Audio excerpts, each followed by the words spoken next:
Welcome, Patriots. Welcome, everybody. Happy Thursday. Thank you, everybody, for joining America Rising News.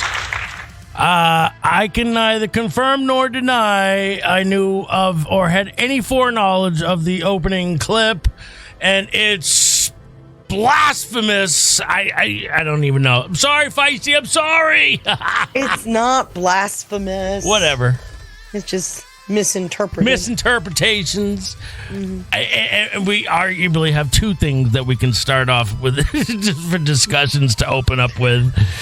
Just so you know, everybody, I made the image of a knife cutting Sean in the heart when he played that clip.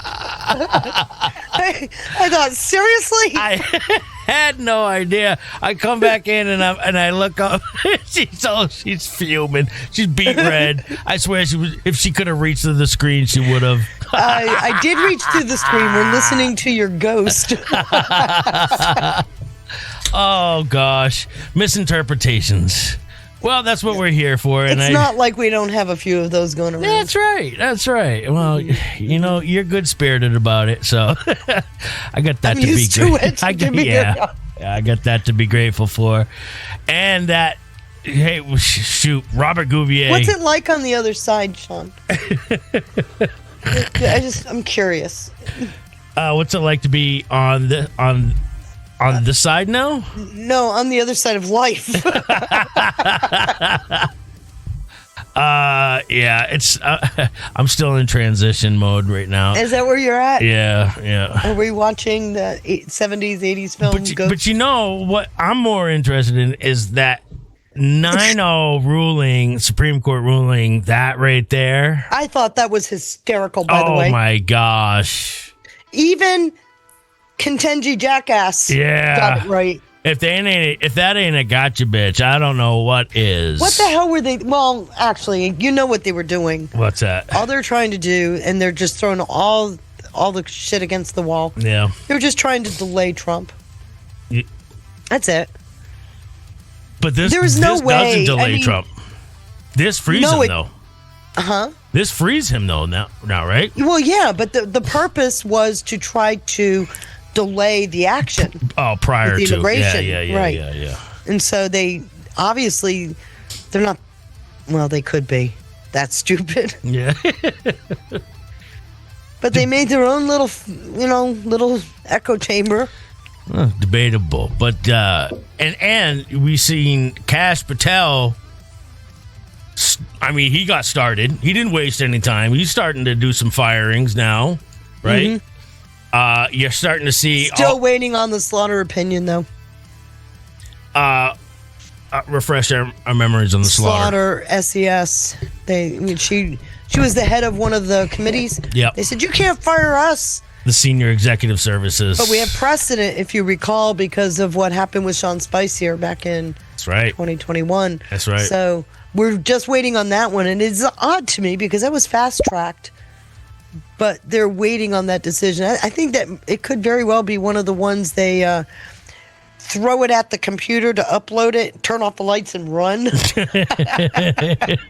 Because you're gonna hear some howling. Oh gosh! When that one drops. Today's a beautiful day. I don't know. I don't know if anybody else is seeing it that way, but I know I am. Oh my goodness, it's been great. So, rejoice, Patriots. This is beautiful. Everything, yes. Every day that passes by, it's something new. It's something big, massive that benefits us in the grand scheme of things, in the long run, in the long game. You know, a lot of us worry. Okay, Trump only has 2 years. What measures are being put in place for after Trump? Here's one of them. Oh my goodness, there's so many things that are being put in place. In fact, I showed some of that yesterday, but every day there's something new. Yep. There are so many guardrails being put in place right now that it's impossible not to see. We'll never get here again. And I played that Monica Crowley clip after you ducked out the other night. She was 1,000% correct when she says there's so many things being put in place because I've been detailing it. I've shown you a lot of it. Yep. And hats off to Scott Bessent. God, I love that guy. He mentioned the Clarity Act too. Did you hear what he did do I today? send this though? to Feisty now, or do I wait? Right? He actually thinks it'll get through, but yep. Did you hear what he did today too? He didn't use the term Brussels. He didn't use the term City of London. Yeah. But he definitely went after them today. Oh yes. Oh yes. It was clear that's what he did. Well, anytime you hear them mention or reaffirm that the Strait of Hormuz is international waters, right? And this trying to include Oman and all that. No. The fact that Iran is trying to claim ownership over the Strait of Hormuz. No, that's not. They don't even own it. It's international. Yeah, it's not Iran. It's not Iran. No way that's Iran. That's got to be the City of London and or Brussels. But hey, we have got. I don't remember the last time that we have started off before we even got started with 30,000 gold pills. We are now at 31. Already? Yes, we are now already at 31K gold pills, and that is because they wanted to see me get even with you. That's why. That's right. That's right. They got the popcorn. They're ready to go. They're going to see me get even with you. That's why. Well, right, everybody? Just say yes. Just say yes. Something tells me Mitchell, the intercontinental ballistic Mitchell, definitely confirms that with a whole slew of loving out there. Mitch, God bless you, bro. He started the show off with the holy ship. And then right after that, you got Dixie dropping a phone, and then Mitch with another ship, and then Mitch with a fleet, Jax with a cookie. My goodness, you guys. Thank you, God everybody. Bless you all. Yep, Mitch. God bless you all. We got more. And then, so Dixie, Mitch, Jax, Mitch with a phone. Wicked Age comes in hot, and I haven't seen him in a minute. God bless you, Wicked Age. Thank you for the two EMPs right back to back. Wow. Was it payday today or something? With Wicked Age and Mitch back to back. Two badass Patriots right there. God bless you guys. And then Just Fed Up with a cookie right after that. I am being pulled with a cookie. Says 30,000. Here we come. Let's go. You still got more coming in. Yep. And then Mitch with a pair of banger shades. Mitch is like, take off those spectacles and get on a pair of banger shades. You got it, bro. And then Charlie 3 or 5 with his customary 3 cookies. Thank you, Charlie. God bless you, brother. Mitch with a holy ship and a pair of banger shades. Holy shit. Then we got Matt 1776. Good to see you, bro, with a pair of banger shades himself. He goes, let's effing go. How do you like those new EMPs? They look sharp, man. Everything about Pill looks sharp. And if you guys are listening over on Rumble, this is why I pull up the chat to my, well, wherever it is. Yeah, it would be everybody's right, my left, Feisty's left. That's why I put up the chat so you guys over on Rumble can see how lit the Pill chat is, because it is lit. I mean, where else are you going to go and upload your own stickers, make your own GIFs? And when we play music, it is like a digital dance floor over there. It is incredible. And there's tons of stickers of Feisty beating me over the head with a bat, which is very customary for right now, this moment. Well, we've all now have one doing that. Beating me. Ash, yeah. Shout out to Matt, 1776. Keep up the great work, brother. And we got a Beach Nana sighting also with a pair of banger shades. God bless you, Beach Nana. Thank you so much. My T Patriot also with a phone call. My goodness, you guys. Thank you all so very much. Mitch, Wicked Age, Beach Nana, Charlie, I Am Being Polled, Just Fed Up, Dixie, Jax. God bless you guys. All my right. T Patriot, don't forget that. I did. I got my T Patriot. Thank you guys. And good to see A from PA, Carrie Lake, Bam Mom, Texas, Veronica Q, D Doodle. Yes, Carrie, thank you for that sticker. That's Ash and I both getting even at the same time. Yeah. Monkey in the middle. Good to see Akira. And then we got everybody over there in Rumble. Military Mom and Marissa keeping everything on ice. Keep up the good work, Marissa. You see, we got a buck. Yeah. But that can be put away because, yeah. Yeah, you launched. He did launch. For those of you that didn't see it Monday night, he launched. Well, you blew my mind. You blew my mind. It felt so good. It took You me, really did. 3 months to get you to do that again? Holy shit. Another EMP for Mitch. Holy shit. Mitch. Wow. Yeah. I don't even know what to say. Thank you, bro. Much love. And let's see. Good to see Shell G wanted the win for Brent Burns too. Brent Burns. Why does that sound familiar? Thank you, Izzy Q. Hey, good to see Izzy. Thank you for the shades. Brent Burns. Shell G. Remind me. Sounds familiar. Doesn't jump off. I don't know the name. Good to see Cat Mother B. Moonshine Mitch. We got hey, Sober Lady. Good to see you. Are all these corrupt judges and lawyers part of the deep state? Feisty might have a different opinion, Sober Lady. Yeah, no, I'm not going to disagree. I would put them in the category of useful idiots. Or compromised. They were put into place because they could be relied upon. Yeah, they're captured. I don't think they're definitely captured. Some of them might be ideological, like the ones throwing up the rainbow flags in their own courtrooms and shit. But other than that, I think a lot of them probably just do what they're told. Not all of them, but anyways. I would say that. I don't know. I think the regional judges are put in place for a purpose. Yeah. Q New, good to see you. We got Krista kicking it, Lefty 62, Jay's Bar and Grill. What's up, fam? Brent was off top. Oh, no worries, Shell G. Oh, an Avalanche player. We got some fellow. There you go, Marissa. You got a fellow teammate out there in the chat.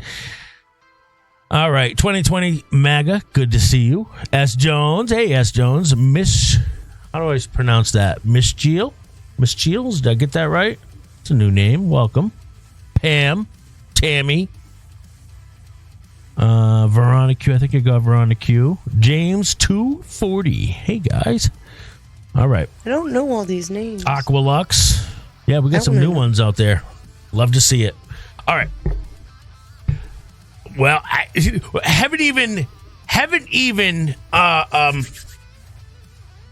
gotten close to all the things that have happened today. I'm wondering if this recent ruling have anything to do with this E. Jean Carroll thing? No, actually, no.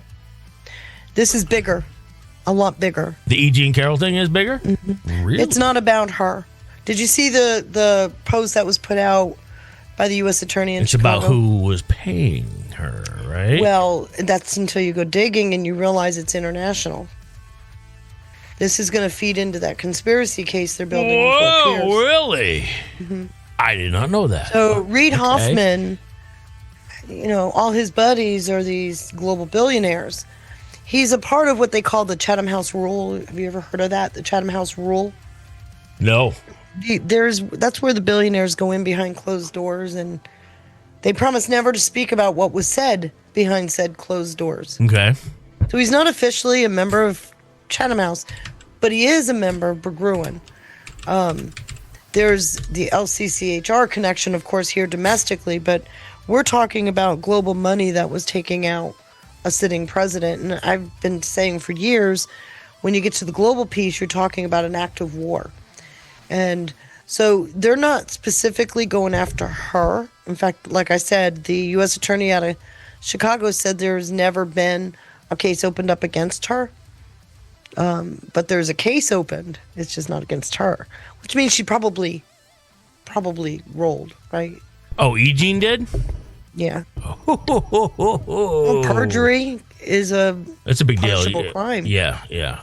Well, there's a lot of this should be a whole lot more perjury enforcement. Yeah, but I would argue.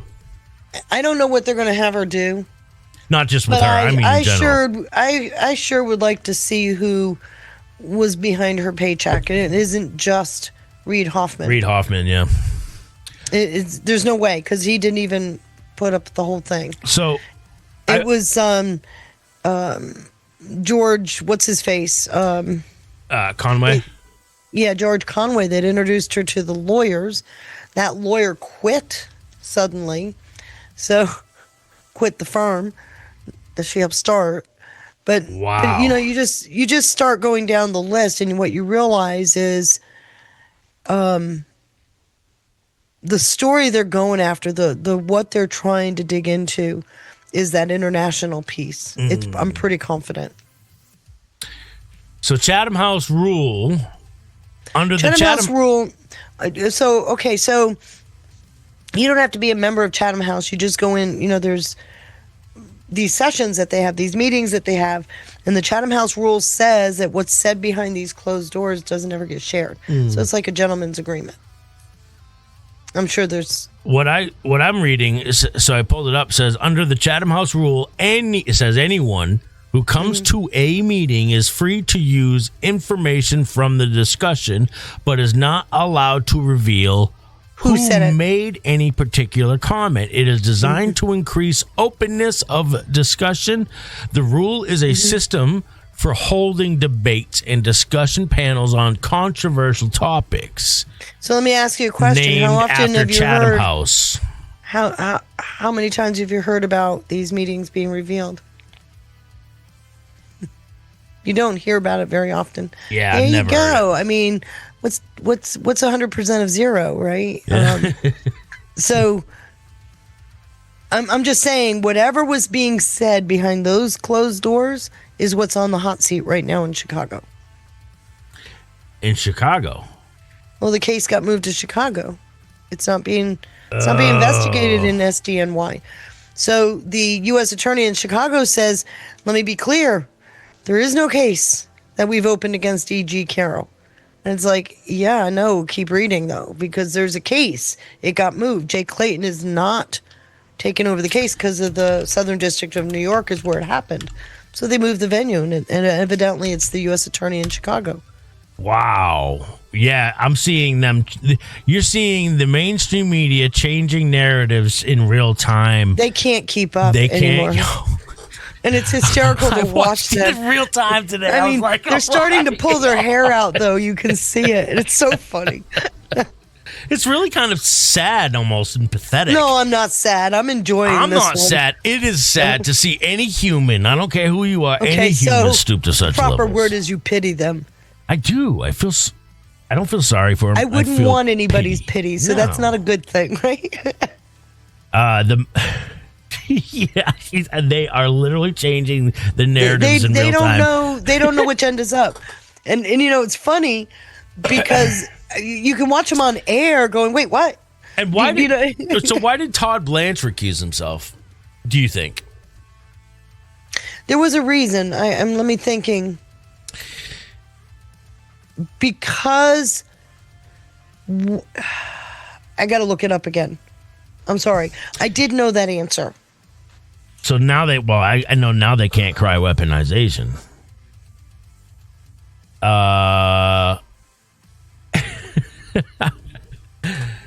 Let's see. Dems violated every norm. Now I want my tax dollars to wreck these people. Reacting to the Department of Justice launching an investigation into E. Jean Carroll. Is it material? Is whoever paid her legal fees material to her claims? Because Blanche was one of Trump's defense attorneys. Defense attorneys, right. Mm-hmm. So he recused himself. What do you think of Andrew Napolitano?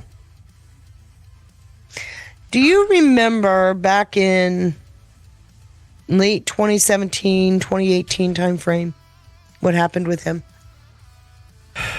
He wanted to be considered SCOTUS. A nominee. Yep. And Trump wouldn't even He hear got of it. big butt hurt when he wasn't even considered. He wasn't even considered. No, he was never considered. And he was so butthurt that his pro-Trump stance changed on a dime. And for the longest time, it was very aggressive. So do I have respect for somebody like that? No. No. And when I lose respect, I stop listening to what you're even saying. Yep. Likewise. Because you're not even being professional, right? I couldn't agree more.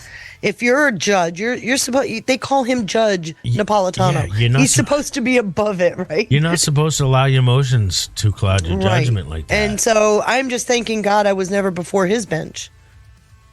And he was platforming. He was every day, I seemingly talking to McGregor. Him and McGregor were very close for a while there. And we've seen which direction McGregor has gone, sadly. Sadly, I know. I was shocked.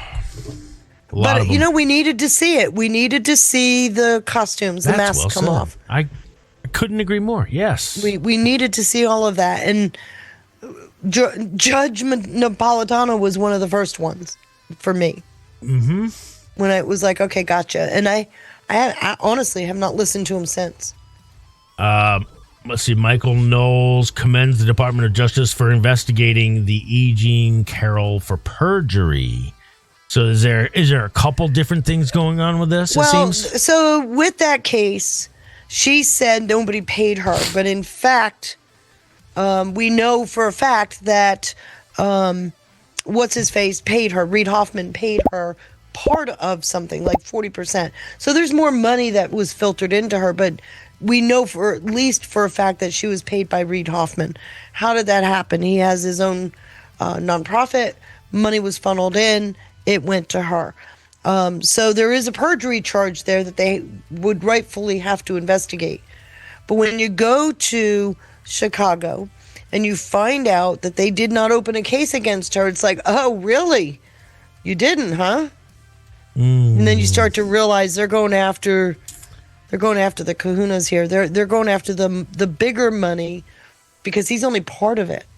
And then you start looking at his international connections. It's like, holy shit, it's all there. It's all anti-Trump. This is where the Clarity Act is going to come pay dividends, I imagine. With foreign money. With the foreign money, right. Mm-hmm. Holy cow. I got to pull the bus over because we have got a lot of love going in tonight. Sober lady. Yeah. And Mitch dropping 2 fleets. 2 fleets from Mitch. Bro, thank you so much, Mitch. The Intercontinental Ballistic Mitchell. Thank you so much for both fleets. Thank you to Sean Joe with a cookie, Mitch with a phone, Izzy Q. I think that's where we ended off with the banger shades. Sean Joe with another cookie. God bless you guys. And then Sober Lady with a $50 rumble rant. Let's get ready to rumble. Let's go, Sober Lady says. Thanks for everything. How do we get rid of these corrupt deep state judges and lawyers? You think any of them will get caught up in the grand conspiracy case? This is a great question. Actually, it is a great question. And let's just say the tides have changed. We're watching judges, attorneys. We're watching the whole gambit where they would normally protect themselves are no longer protected. So if any of them are caught up, I have no doubt that they would be indicted. But there's another thing, too, because if they're involved in some of this lawfare, you also can impeach them. And I think we can expect to start seeing some of that maybe in the next couple of years as well. Yeah, and I got a feeling that many of the ones that got in through Soros money or... Soros was the U.S. attorneys. Yeah, the DAs... secretaries of state, etc. And I get this feeling that some of them will probably go a little dark. We'll tread lightly, maybe. We'll try to. If you either that or go double down. If you have 2 brain cells that are still clicking, you ought to go dark, right? Yeah. But we've been down this path for so long now that your history is not going to shield you. right? Yep. You've got too many things now on the table. Yep. So I do think we will see judges impeached. I do think there's a potential of seeing judges indicted even. When that happens, I don't have that answer, but all you have to do is look at what's happening lately. I mean, we've been indicting public officials like crazy, to include within law enforcement, right? Yep. And now Look with at the Supreme Court ruling Lineberger. Today, we're going to start to see more. Well, We're there's gonna see- more administrative side of That's things. an administrative thing, Right. and But- they lost the last card to try to stop. Remember, I don't know if you recall, but we were told last year that there will be another riff. They were just waiting for all this shit to iron out. Yeah, and it does seem like things are starting to fall into place for the midterms, before the midterms, Before. right? And it seems like the things are starting to iron out just before, in time. I think we're seeing things iron out by August, which is going to be interesting.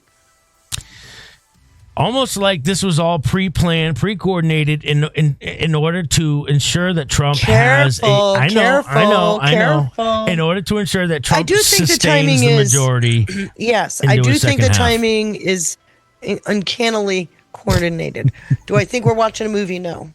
No, I I'm just not saying think that, but you know the calendar, right? You know the judicial calendar. You know what the average time is, and you just roll things out so that you have that steady stream, and that is exactly what we're watching. How do you not see that? when you look at Trump batting 1,000 in the primaries, we've never seen anything like this. I was listening to what's his nuts there, CNN. The What's his nuts? The pollster guy. Yeah, he's always wrong too. You think so? Well, that's funny because he's always touting Trump. At least No, are you like. talking the guy Enton, that? Harry Enton. Oh, that's not the same guy I'm thinking. No, Okay. Harry Enton. Because I got to tell you, the way these polls look to be swinging, even on CNN, no less. CNN's been doing that now for a while, showing Trump's numbers, and he's always shocked when he brings up those screens. So, On top of that, and kind of going back on what we were talking about before, okay, so, and we've all been wondering when we're going to start seeing this bear fruit or the holding NGOs accountable. well, the NGOs are already under a spotlight. Yeah. And I think one of the things that you've got to remember I mean, the is Neville Roy Singhams of the NGOs. that's under investigation right Yes, now. I know. Isn't that great? Yeah. It's not only great, but you can't dismiss Cuba, Iran. Yep. Oh, Neville Roy Singham pops up. Yep. You know, it's kind of cool to watch all this. And you're seeing individuals. I know you probably haven't heard this name, but and people in our community can dismiss it all they want. But like, there's an individual named Asmund Gold. He goes by. He's my son likes him. A lot of gamers are into him. He's a bit of a slob himself. However, he's influential, and I mean, I got a clip of him talking some crazy sense, and everything about it's like he's actually being very articulate about it, and he's talking about he's one of the biggest streamers in the world, and he's talking about how this whole blaming everything on the Jews thing is kind of one aspect that's preventing us from really stopping this, like teachers grooming kids, for instance. Where in a normal world, do you think, like, let's go 40 years back. Let's go, not even 40, let's go 30 years back. And imagine 30 years ago, this many teachers, or even half as many teachers grooming kids the way they are today. Do you think that would have gone over well? I hate to point this out to you. It's a little more subtle, but you were heavily groomed. Oh, I was. We all were. Yeah, so it's not a question of can you imagine, because it was happening. But to this level, you know what I mean. Well, I think the reason why it's, quote, to this level is because we know what we're looking at now. The transgender nonsense. Mm-hmm. Well, that did tip the scale, right? Yeah. But he's making some very articulate political takes and very pragmatic and logical and blunt. Well, there's very much like we haven't do, you noticed thankfully. though, because Trump and his team have been grooming a lot of these younger people, these influencers. Yep. Because of their audience. Yep. And Trump has gone on how many of their shows now, the podcasts and stuff, Yep. because of the audience. And who is he getting advice from? Barron. There's a reason for that. Oh, that's right. Yes. There's a reason for that. And it's not that we're not worth it. Yeah. It's our future's at stake, and they've got to get these kids out of that. That's right. That shithole that they're in their mind. And so, and again, speaking of NGOs, speaking of the Neville Roy Singhams, just one of many, by the way. So many other names that we don't even discuss, and we ought to. But you had this craziness going on at DHS, the ICE facility in Newark, New Jersey, 2 days ago. Which was all a lie. What was a lie? What about it? Well, they were saying that the people inside the ICE facility weren't getting fed. Yeah, of course. But so come to find out, that's all that's being funded. Mm-hmm. Well, duh. So, right. But like this tackling all these NGOs and the Neville Roy Singhams of the world would and should take care of stuff like this. And because I got a serious problem with the fake protests, because again, and I've said this ad nauseum, I'm sorry for the UOGs that have heard me say this ad nauseum, but this reduces the impact of genuine protests. And this is what drives me nuts about it, because what about when people have a real genuine grievance? It doesn't have the impact like it would or should, because you have all these disingenuous ones happening. It's the same thing with fraudulent votes. Why fraudulent votes and fraudulent elections really piss me off, because it reduces the impact of a single vote. Right? So, and you have foreign dollars that are funding this stuff. So, that stuff's going to be clamped down. Well, see, that's just it, though, because and we're seeing it. We know of other names that are doing the funding, and Neville Roy Singham is an important story. But what I see when his name is front and center, what that's telling me is the billionaire class, not just him specifically. Mm-hmm. Don't forget, we got the Swiss guy, too. Hans Weiss, whatever. Oh, yes. So many of them. So when you see Neville Roy Singham come up, because we have all researched him, we know all about him, what it's really telling you is that they're at that class of people. Right. And when you start looking at foreign billionaires, that's a big deal. It's a big deal, right? So, and then in justice.gov news, you got a bank insider pleads guilty to facilitating fraud schemes at two financial institutions. You also got a clinic manager convicted of an $8 million Medicare fraud scheme. That's just today. Again today, dual Iraqi nationals indicted for providing material support to terrorist organizations, but nothing's happening. Did you also see today where, is that the one you just read where the guy got 10 years? They were going after the reporter. They had been stalking her. No, I didn't get to that one yet. The guy that he was working with got 15 years. This guy today got really? 10 years. They were stalking. There was an assassinate. They were to assassinate her. Oh my gosh! And it was stopped before they realized.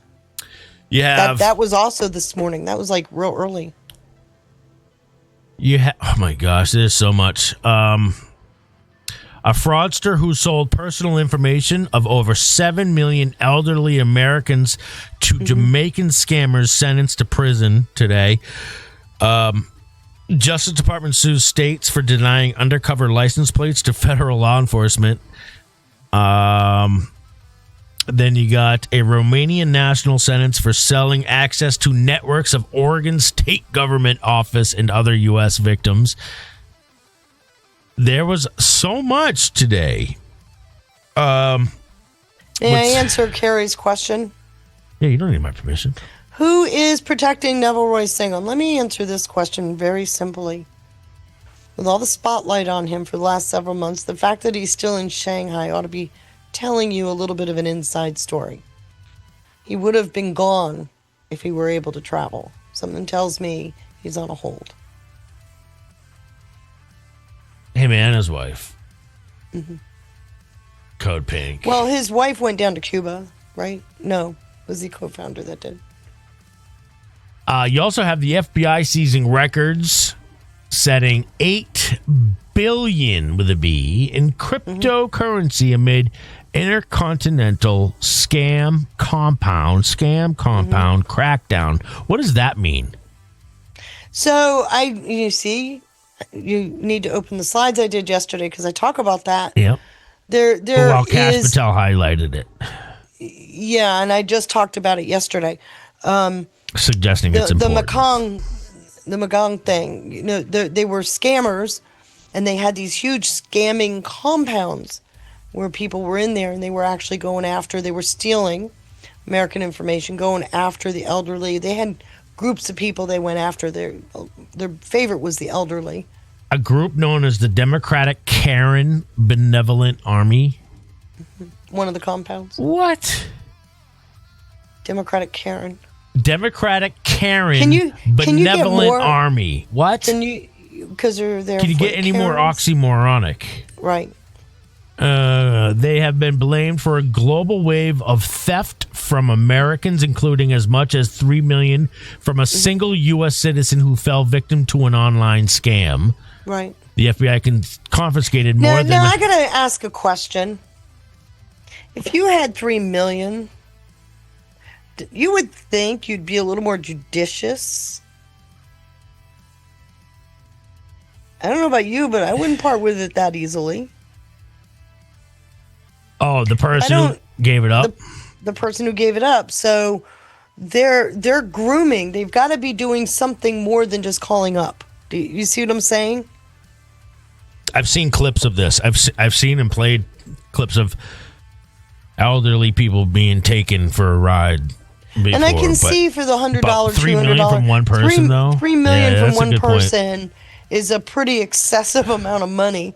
There was something else going on there, and I don't know what it is, but it doesn't make sense. The Democratic Karen Benevolent Army is an armed militia, believe it or not. So maybe she was... It's named after a region in Myanmar. With alleged ties to the Chinese mob. Hey, guys, what do you think? For those of you that saw the slides yesterday, are you giggling yet? And currently facing so ties to the Chinese mob and currently facing sanctions from the U.S. Treasury. Right, it's sanctioned for prior large-scale scamming operations, and it has been designated a transnational criminal organization by the government. Look, can I highlight this? No. The fact that this... How long had this been going on for? Years. How many of us have an uncle from Africa? Come on. How many of us we've been seeing this stuff happening for years, scammers. But they're actually taking these things down. But my question is, or my comment is, this shit should have been nipped in the bud the moment that we start hearing stories about this in the news and on social media and stuff. But the fact that we never did, what does that suggest? That it was kind of allowed to persist, right? Well, remember, that gets back to that slide you liked so much. You turned the other way because They know what you're doing. Mm-hmm. You know what they're doing. Mm-hmm. It's a worldwide standoff. Just see the picture of stacks of iPhones as far as stacks of them. I mean, I'm seeing like stacks of 12 Mitchell iPhones. DM, thank you for the fleet. Yeah, Mitch is crushing it right now. Mitch with a fleet. A couple of them. I missed 2 fleets. Sean Joe with the cookie. Mitch with a holy ship. Jax with a can says it's shaped like a missile. ... The can is ... The can. Shout out to Jax, Sean Joe, Mitch with a fleet. 2 fleets earlier. My goodness gracious, you guys. We're going to break some records tonight, it seems. It's all you. A large number of seized devices from an FBI anti-scam operation out of Thailand. So you remember when Cash took a little trip To overseas? Thailand. More compounds in Asia, Do you Africa, remember and Singapore? Middle East. Do you remember what happened in Singapore with the 30,000 accounts? I do. Yep. But nothing's happening. Of course not. But you realize that what happened in Singapore enabled what just happened in Thailand. You realize that, right? Oh, yes. So you're actually watching them peel that onion in real time. It is so cool to watch this stuff. And if you go back up and look at the DHS site with the Blue campaign, they're tallying all the rescues, both labor and sexual trafficking, right? They're starting to tally all these rescues. It is unbelievable how many people have been being rescued. Yep. We are actually working with teams from these other countries. It's an international set of teams now that go in and they break up these rings, arrest the people, rescue the victims there. And what do we hear? A few bank accounts were seized. And it's like, give me a break. This should be front page news. That's right.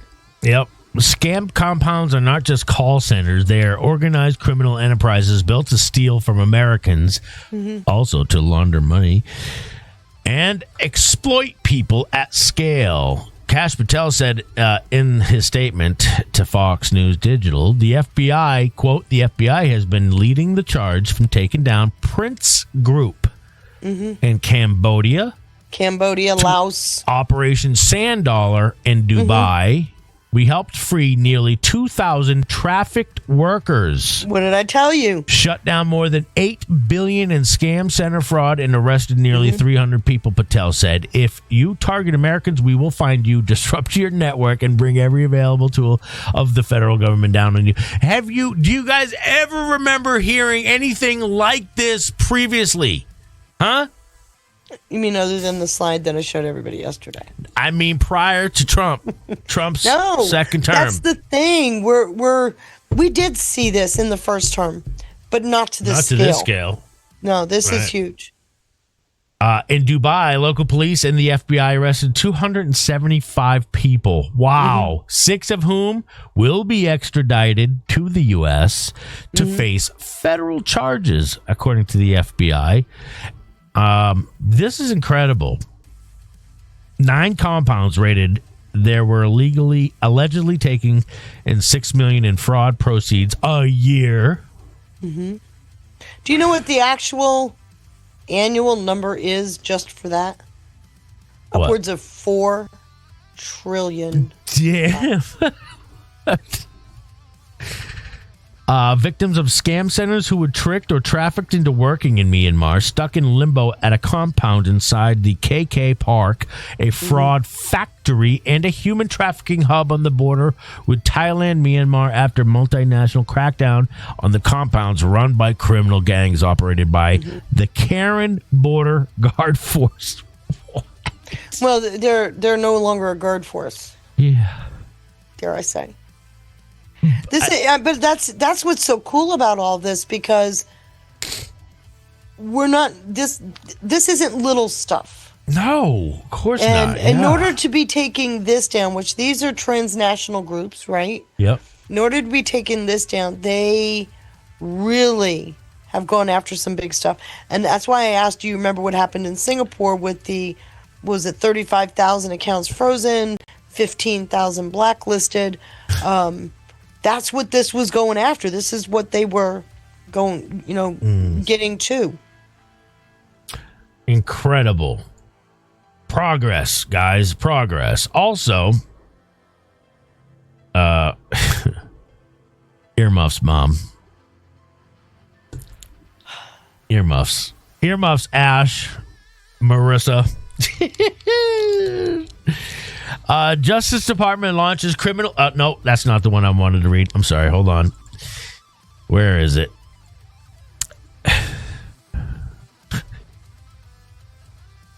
Hold on. Yeah, this one's raunchy. Obama judge busted. Oh, yeah. Having sex in her chambers within earshot of law clerks. The prominent police officer who carried out a steamy 2-year sexual affair with a married Obama judge in her chambers. Wonder how her husband feels. I mean, how her ex-husband felt. It really shows I can't imagine. Really shows the integrity or lack thereof of all these Obama-appointed, Biden-appointed judges. Okay, Sean. What Sean, needs to be said? We were subjected to congressional staffers in the chain. Okay, Same thing. Do you watch that video? I know you did. I may or may not have watched that video. Can neither confirm nor deny. Yes, gross cat mother bee. Oh gosh, the individual carried out. What? I cannot lie. I got to tell you the truth though. When that video first hit my feed, I didn't realize what I was looking at, and then it was like, yeah. Wait, is that what? Oh damn! Oh man! Socialist. It wasn't as obvious as you think.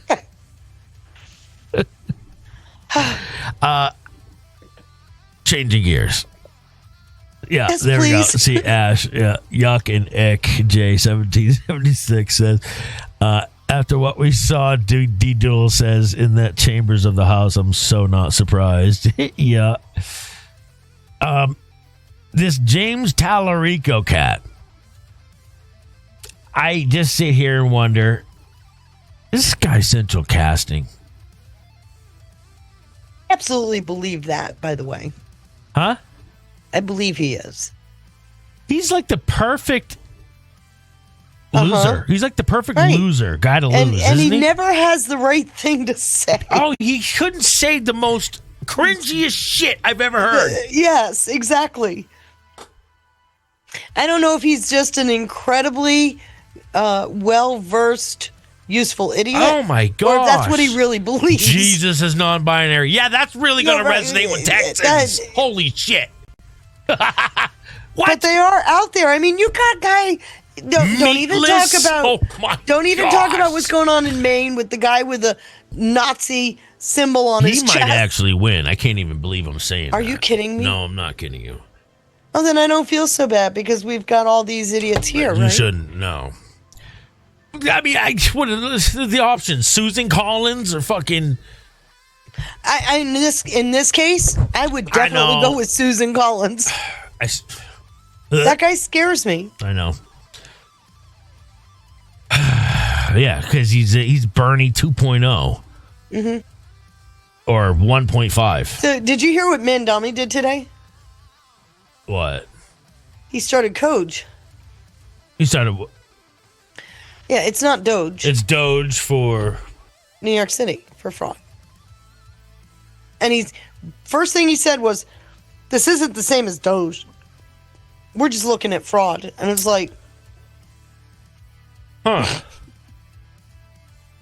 So, do you think what do you think it's really about? Or do you think that's what he's really doing?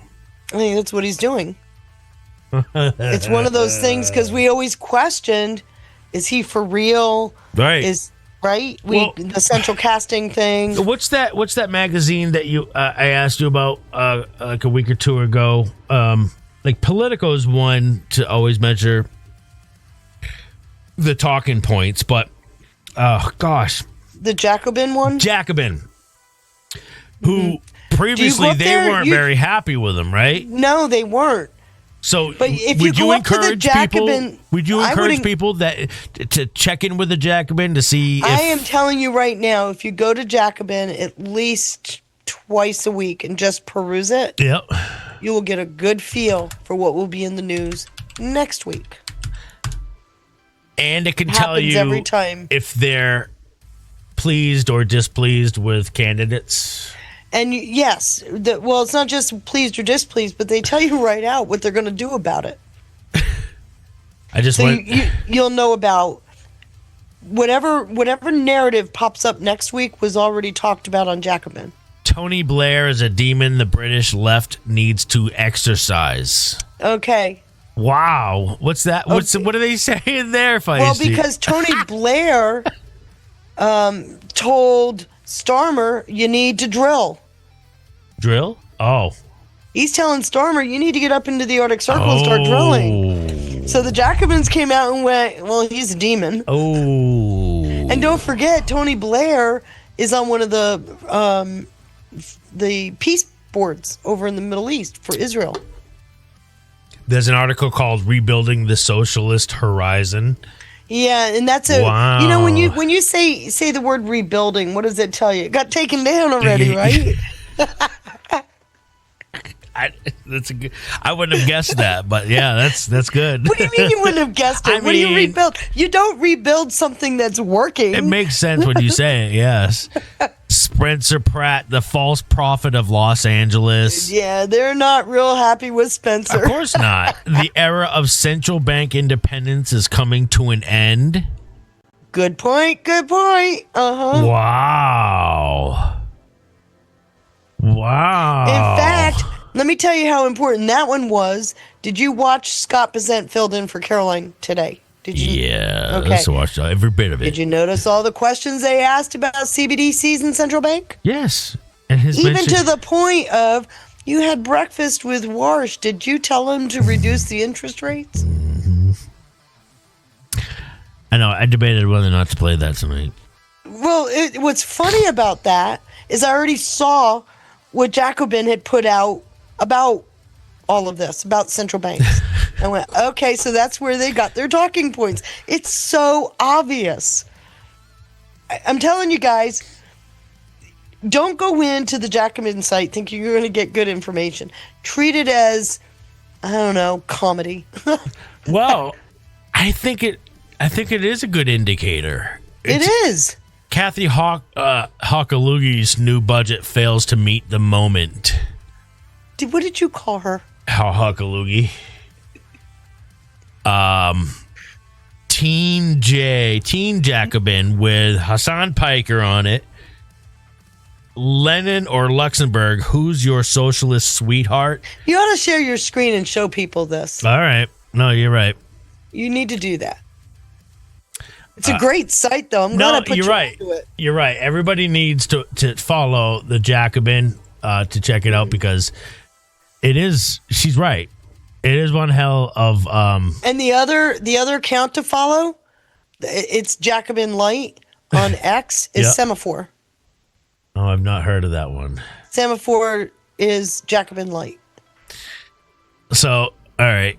All the way to the top, you got Tony Blair here, Demon, and they got Rebuilding the Socialist Horizon. So this is the enemy site right here, guys, but you can get a good idea. Like I'll look at Politico occasionally to see the talking points. I read Politico pretty much every day. I go up and see how the UAE built an empire of kleptocrats. But the thing to remember about Politico is they're like the end of the food chain with the talking points. These guys tend to start it. Semaphore tends to start it. Oh, okay. So you can go to the Jacobins, and like I said, what they're talking about will be discussed usually within 4 or 5 days. So here's the trying to influence the youth, I imagine. Hassan Piker Moggs, the capitalist. The Dems' 5 worst looks of the season. Climate justice, strike on this woman here. Sarah Sherman Lenin or Luxembourg. Who's your socialist sweetheart? Golly. Power, not economic theory, created neoliberalism. That's actually a true statement, by the way. Is it? Your favorite doctor influences don't support M4A. The Democrats are determined not to learn from their failure. That's all because... Now, let me ask you what you think about the autopsy. The DNC autopsy. Oh. That seems... I gave you a link to it. That seems very... very peculiar, the timing of its release. The fact that it was released at all. Annotated. It's not just released, it was released in the annotated form. I sent you the link. When you open it up, there's comments all through the thing. Why was it released at all, though? They would have been better off not releasing it. They would have been. So that's what I'm getting at. I have said for years, I think there's an intentional effort to destroy the Democrat Party. It's becoming, if it's not clear at this point. I've been saying it since January 2019 when Nancy Pelosi took the gavel back. Look at their cast of characters. Look at the characters that they've been bringing forward. They have nobody. I know. They're a circus. I mean, who's their top 2028 candidate? I don't think they've got a top 2020. Newsom. No. He doesn't got a shit chance in hell at winning. No, and there's another person.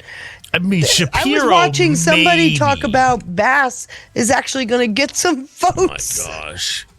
I actually have a clip of Jesse Waters, producer or somebody there that goes out in the public and asks, he went to LA and asking all the LA residents what they think about Bass and Pratt, the difference. And it was interesting to see the difference. We got another fleet from Mitchell, the Intercontinental Ballistic Mitchell. God bless you, Mitch.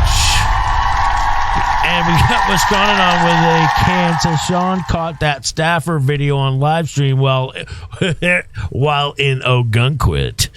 Oh, my goodness. Don't ever go to Ogunquit, whatever you do. Thanks to the can, what's going on. Have you ever heard about Ogunquit? Okay, yeah, it's very... Yeah, very light in the loafers. Yeah. Yeah. You think I'm not informed about some of this stuff, worldly stuff? Is British steel the next green betrayal?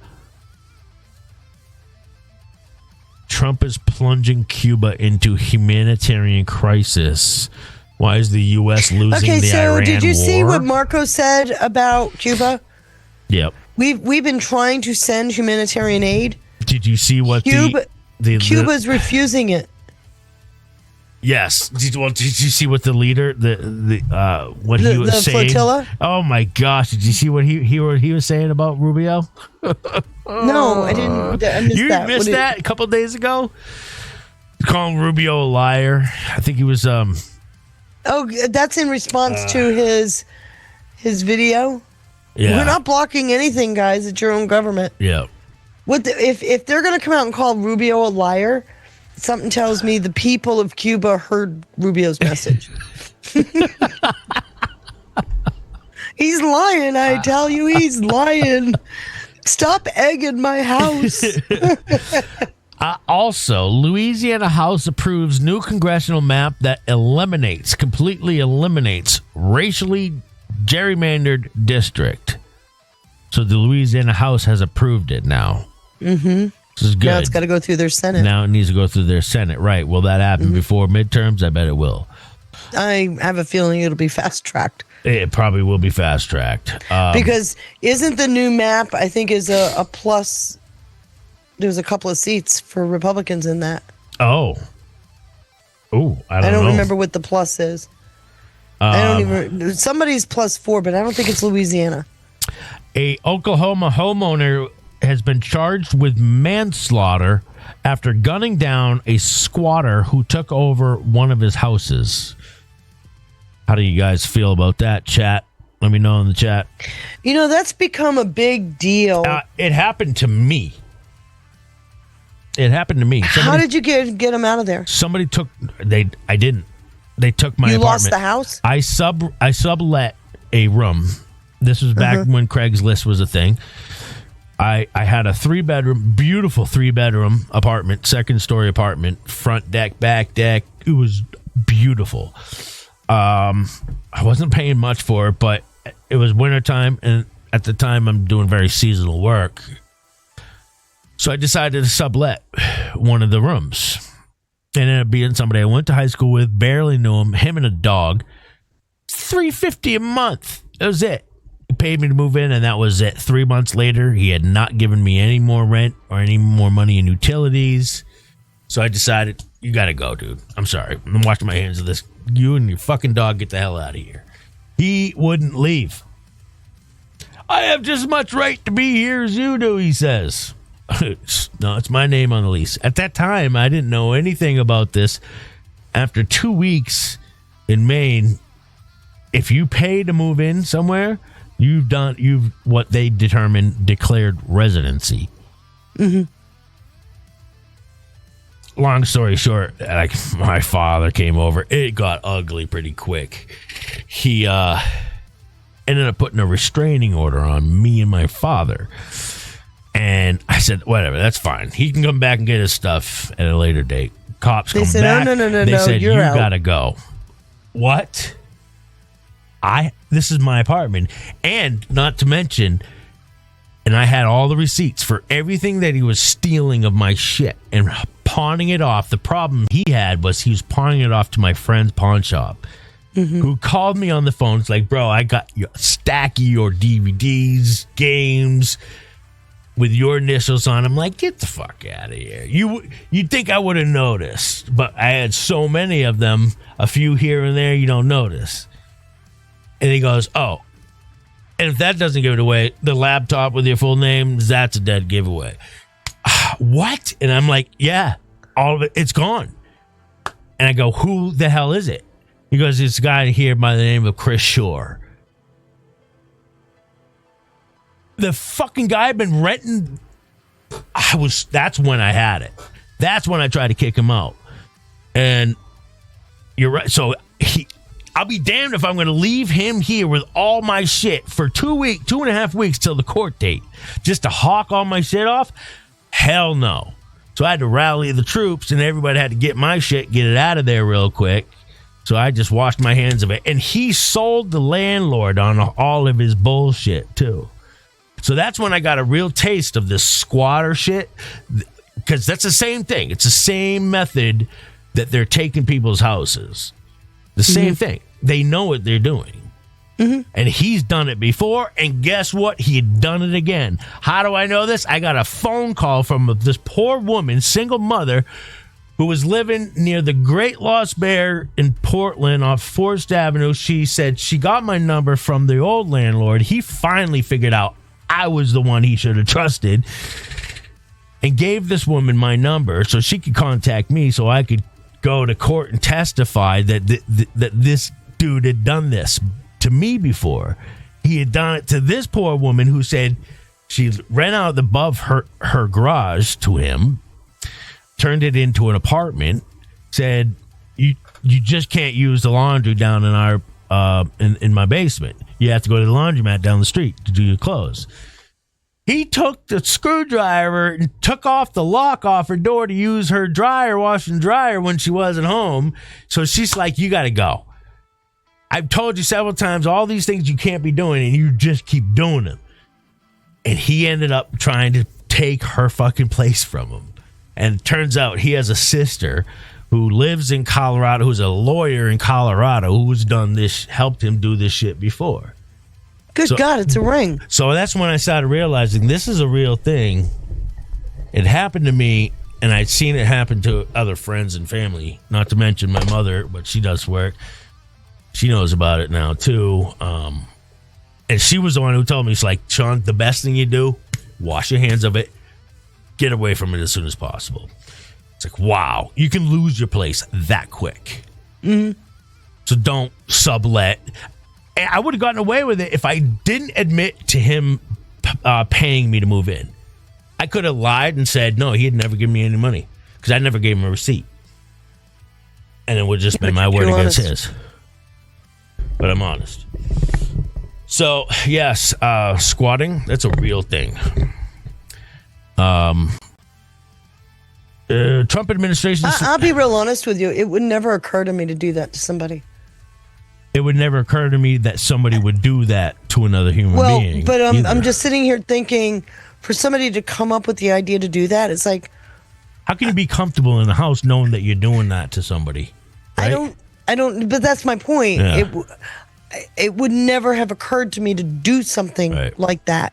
So I don't even know how you do it. I mean, I had, it was me, my dog Reno. It was a beautiful blue nose pit bull. I had 2 rooms, one for each of my kids. And the whole place was in my name. It was even, I couldn't even take it off my name while he was squatting. And he didn't even pay after I left. So for it was 3 on your months. credit. Actually, you know what he did was he paid him $130, which you know what that does is that buys you another 30 days. Right. I couldn't believe it. Right. I'm like, the landlord bought everything this dude was selling, hook, line, and sinker. Holy shit. Turns out we had mutual friends too. And I got caught at a party with all his friends. I didn't know any of them. And they were like, dude, you better get out of here. I'm like, what are you talking about? Like, yeah, everybody here knows Chris. They're friends with Chris. I'm like, does everybody here know what this dude does? All right, I'm gone. That was a sticky situation I got out of real quick. But that's how serious it is. Dirtbags everywhere. Exactly right, dog boy. It can happen to anybody. Texas man charged with threatening to kill Erica Kirk and to bomb. Yeah, that was yesterday. You saw that yesterday, right? The Turning Point USA Women's Leadership Summit. Yikes. Did you hear what happened today? About what? Amy Coney Barrett was swatted last night. No. What? Who do you think? Wow. Who do you think did that? You know, I've been thinking about it all afternoon, and the only thing I could think of is there must be still a leaker. She must be writing a majority opinion. Oh, shit. It's the only thing I could think of. Why her specifically, not... She must be writing a majority opinion. We do realize we're down to, 3 weeks before these opinions start coming out? 2 weeks? So there's You more got than one. the end of the judicial calendar. You got all these opinions that are going to come out by the end of June. That's the only thing I could think of. Wow. Is that what if she was writing, and we won't know until they come out if she's got a majority. If she's writing for the majority, then I can't come up with any other reason to specifically swat her. Makes you wonder how she's going to... Do you think something like that would spook somebody like her? No. She's a mom of 6. Trust me. No. Did I ever tell you my story of standing up to a pretty aggressive gang here? No. What? Yes, I did. Whoa. So when my middle daughter was about 11 years old, one of the neighbor's kids came running up to me. You know, they're going to beat her up. They're going to beat her up. She's scared. And I went, you don't think, right? You just go running. Oh, yeah. Running. And she's in a cul-de-sac just on her bike, just going around and around and around. There was one of the residents in the cul-de-sac was trying to get her to come into the house, which scared the shit out of her. So she wouldn't do it. She was just running in circles, and they were threatening her. So I get there, and mind you, I'm 5'1", okay? I get there. Don't feel bad, Ash. I'm at the head of this cul-de-sac, and I said to her, go home And I just stood there, and all these kids, they're MS-13, by the way. Oh, what? All these wow. kids, all these kids are just standing there. They didn't know how to take me because I wasn't taking no shit. And I definitely wasn't afraid. I mean, I was in mama bear mode. Yeah. So she looks at me. I said, go now, when I'm pointing to the house. Go. So she quick speeds out, goes to the house. I said, I'll be there later. Just go sit in your room. So I walked up. I said, who's the leader of this group here? And this girl popped in and she says, I am.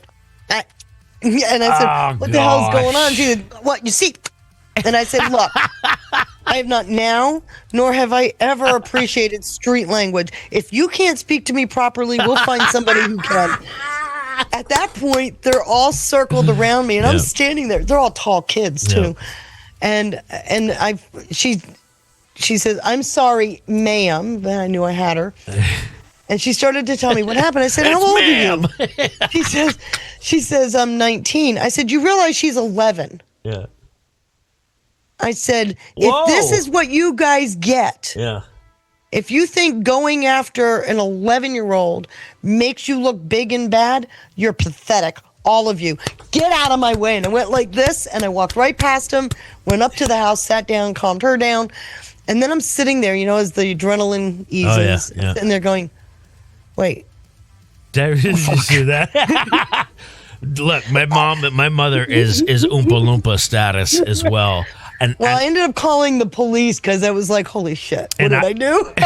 And I was a boxer, so I've been hit in the face a couple times, let's just say. But nobody, and I repeat, nobody has ever made me see double quite like my mother. Okay. I've done that. There's something about, and maybe it's just my mother, I don't know, but that woman hit hard. All right. I seen her knock some dude out all fours up on a bar at a place called the Great Lost Bear, which is kind of like our stomping ground when we were growing up. She climbed up on that bar on all fours and grabbed the sailor dude by the fucking collar and bopped him right on the nose, and blood just went everywhere. Every glasses go everywhere. Me and my brother, I'm 15. He was probably 12 or 11. And that was the moment that we both realized that woman is not to be trifled with. So, it was trust funny me, I know about Oompa Loompa women. A few weeks after that happened, I called the police because it's like, I think I did something I shouldn't have done. He comes to the house. He says, come with me. He opens up the trunk of the car. He says, do you see what all this is? And it's all these flyers and things. He said, you got yourself in the middle of an MS-13 gang. I said, man. I said to him, I said, had no idea, huh? I said, what the hell is MS-13? Oh, This is back in the 90s, okay?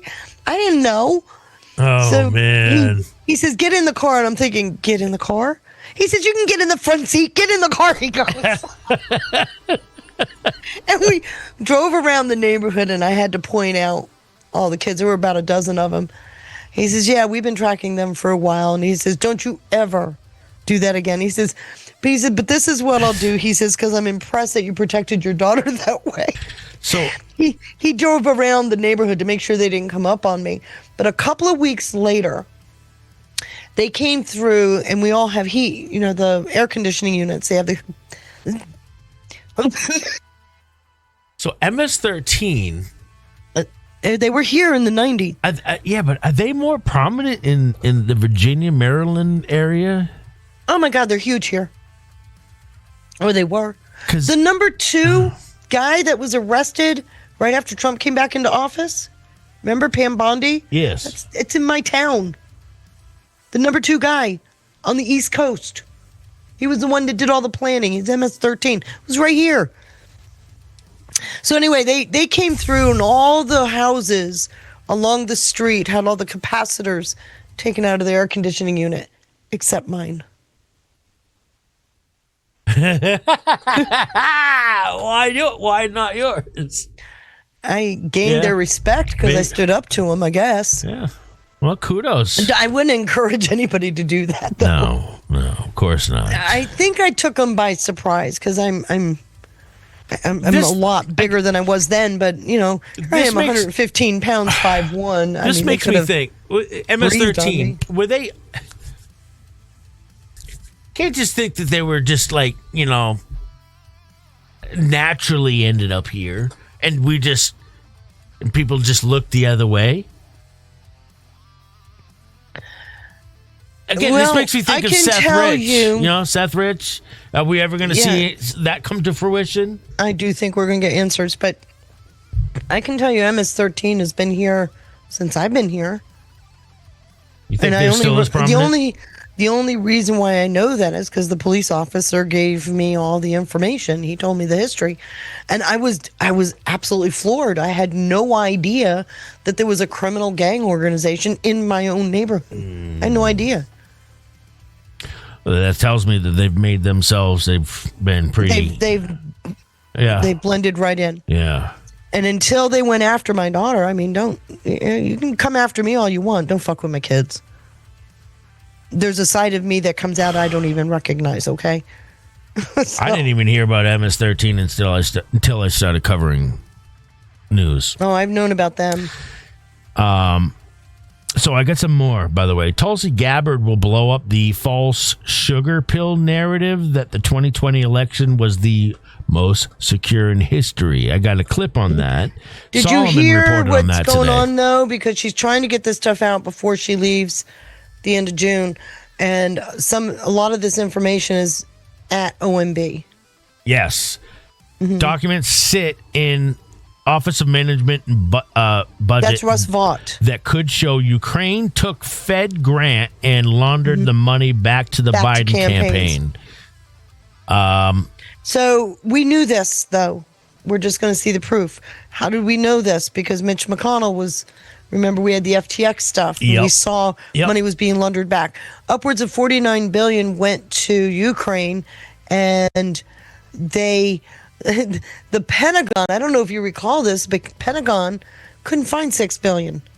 A little over $6 billion. And they said, oh, it's a mistake. Yeah. It was an accounting error. A bullshit? Yeah, okay. Right. A bullshit? All right, yeah, sure. Also, clashes break out at protests in the United Kingdom after 7 Afghan migrants are charged with rape and child sex abuse offenses. Now, that came out, about 2 weeks ago. They said they were going to start looking into the rape allegations. And I think that's political pressure doing that because the people have had it. Good. This is why I suspect Starmer was big Izzy pissed sent a about can that. saying, "Same here, Feisty. Do not F with my kids." See? I'm a mama bear. I will admit it. And my kids are adults. They're your age, Sean. And if somebody were to do, I can't Wait, help they're how old? Whose age? Your age. Okay, Mom. Yeah, so there, now that justifies me calling you Mom from now on. Thanks, Mitch, for another pair of banger shades. And Izzy Q, thank you for the can. You guys are awesome. All right. Now, we got some Jesse Watch the Waters. Oh, I like Jesse. Jill Biden, I guess she's... Did you hear what she said? Yes. She thinks Joe Biden had a stroke during the debate, but she let the debate go on? What the hell's wrong with you, woman? So for those who don't know, she released a book. And in the book, she wrote this, I think, right? Yeah, it's in the book. She thought her husband. During the debate. Yeah, she thought he might have been drugged or. We all watched it where he was slurring and. And then she cheered him on she cheerleaded for him like he was some, I don't know, 5-year-old who just passed the spelling bee. Sean, if you think that, if you're a loving spouse, wouldn't you intervene? She let it go on. It's like, okay, I'm questioning this marriage, if you don't mind. Or did she really think that? Because that guy always looked like that. Well, she's got to have an excuse for why her husband lost, right? He always had that fluoride stare. That. Well, yeah, they had 5. If that's even really good him. lookalikes. Well, not even lookalikes. They had 5 good dummies. But I think they were well rehearsed. I think this goes back to what you were saying before. Mm-hmm. That they could very well be doing the self-destructive thing. I think they are. And this could be. Could it be possible? I'm just asking. Could it be possible? I've been saying it from the beginning. That debate, for instance, was that intentional. It was a double that was intentionally trying to look stupid, sound stupid. Well, loosey-goosey, right? He's supposedly dementia-ridden. Or do you just march up there, the authentic guy? Well, the only way that they could have made it better is if they would have had Balls Chen doing the debate. But they didn't use him, right? They used one of the other ones with the wrinkled neck. So the only thing that would have been better was resting if they dead face. That was crude. Anyway, I apologize. Biden walked off stage whispering, apparently whispered to her, I really fucked up, didn't I? Apparently he said that. DNC is getting meat sweats. All right, this is the new name, James Talafrico. Talafrico, that's a good name. Says there's a 6 sexes in Texas. What? 6 sexes in Texas. Say that 3 times fast. No, we're I guess we're writing some rap songs now. In L.A., Bass is sinking. Spencer Pratt is seemingly taking over. And he just got an endorsement. I heard somebody say he could pull ahead by over 20 points. He just got another huge endorsement from some A-list Hollywood actor who is... That surprises me, by the way. Well, Dennis Quaid. Yeah. Oh, okay. That one doesn't really surprise me. That doesn't surprise me. I almost forgot. Apparently, Gretchen Whitmer said she's not running for president. Again, back on what you said, like, they have no Clean candidates. Up the field. There's nobody willing to put themselves front and center for this party. So, but I'm telling you, it feels like they will cease to exist. This was always going to be the plan. Now, if you go back and study when the Whigs became the Republicans, it's the same thing. Yeah. It was like they were in self-destruction mode and they rebranded. What the Democrats become, I don't know. Right. And by the way, people, I really get pissed off when they call them the Democratic Party. That is not their name. Yeah. They are the Democrat Party. Don't call them Democratic because they're anything but. About them, yeah. Right. I think they're just we can call them communists because that's the way they behave. They are. Yeah, they are. They're commies. In fact, I showed a perfect slide yesterday. You got to look at them. Where I showed this is Trotskyism we're looking at. Trotskyism, yes. I like that one. Yeah, and I show exactly what it is.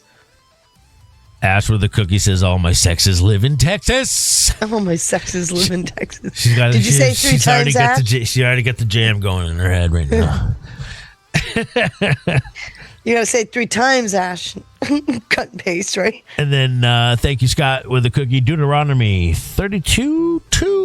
May my teaching drop as the rain, my speech distill as the dew, like gentle rain upon the tender grass, and like showers upon the herb. Right there. Well said, Scott. Amen.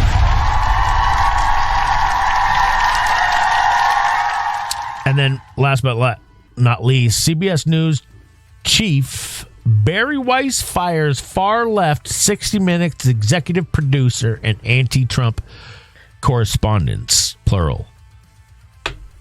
What's up with that? I didn't know about this. Yeah. No. Long compromised Sunday news program, 60 Minutes. Of course it's compromised. Yeah. Barry Weiss. I'm kind of surprised because Barry Weiss is not exactly conservative. Right. So, well, she walked away from the New York Times over its radical leftward lurch and cancel culture. Now So she's you're saying she's seeing the light? Maybe. Hard to believe. She used to be pretty radical. Yeah, it's hard to believe. Do you think losing team theory. Do you think the Twitter files woke her up? Maybe. Could be losing team theory, though, too. Could be. You Could know, be. Yeah. Realizing the writing's on the wall. You got to jump ship before it's too late. Yeah. Under the new Skydance Paramount ownership, Weiss was brought in with a mandate for, quote, actual viewpoint diversity. What a concept for a so-called journalist. I don't know that they know what the word diversity means. Yeah. The real word diversity, right. Right. All right, so let's do some Jesse Watch the Water, shall we? Okay. Yes, sir, Bob. I think we're all caught up. Good to see Dana Shell, Utah 101. Thank you guys for all the support out there. You guys are crushing it. By the way, guys, please consider hitting that red pill over on Twitter. Hit that like on Rumble, and if you're shout out to all the lurkers over on X as well, by the way. We'll talk about this on the other side. Enjoy. Okay. Remember this? With the COVID, with dealing with everything we have to do with, look, if we finally beat Medicare, and I'm going to continue to move until we get the total ban on the total initiative relative to what we're going to do with more Border Patrol and more asylum officers. President Trump? I really don't know what he said at the end of that sentence. I don't think he knows what he said either. And by the way, I told you before, I'm happy to play golf with you if you carry your own bag. Think you can do it? Turns out we weren't crazy because Dr. Jill just diagnosed the disaster. Quote, Jill Biden wondered if her husband had unknowingly ingested drugs or was having a medical episode on live television. Is he short-circuiting? Is this a stroke? Has he been drugged? Now, a normal wife would have called 911. But when the debate was over, she called it a great night. Joe, you did such a great job. You answered every question. You knew all the facts. And let me ask the crowd, what did Trump do? Lie! 4 more years! 4 more years! 4 more years! Everybody remembers that night, Biden's blank stare, mouth agape. Jill saw it, Democrats saw it, and he knew he blew it. Quote, as the president walked off the stage, he whispered to his wife, I really effed up, didn't I? Yes, you did, I whispered back. The doctor says, don't blame me. This was just a one-night thing. Quote, oh, God, will people watching assume this is how he is all the time? People watched him for 4 years. We knew he was like this all the time. Even CNN's like, are you serious? I think, yeah, the conversation should be had about the deceptiveness I think that was behind this. Like, that's the conversation that I think ought to be had. The autopsy that the Democrats didn't delve into that, and but it should. Yeah. What kind of political system covers that up and makes it okay to lie to people about what everybody knows is true? So how does Dr. Jill think she can get away with this? 1,000 tell-alls have already come out from Democrats saying Biden dozed off his whole presidency. Here's one reporter, roll it. Well, she says that she's never seen him act that way before or since, but in the interviews that over 200 of which that Jake and I did, other people did see him act like that in the months before and in the months after that. So Jill Biden's lying. Debate night looked like a hiccup after the whole country knows it wasn't. And this just in, Jill Biden writes that her husband battled excruciating pain most days of his presidency because of a 2020 foot injury that never healed. The poor guy. No wonder he kept falling and dozing off. He was hurting. But his wife was like, 4 more years.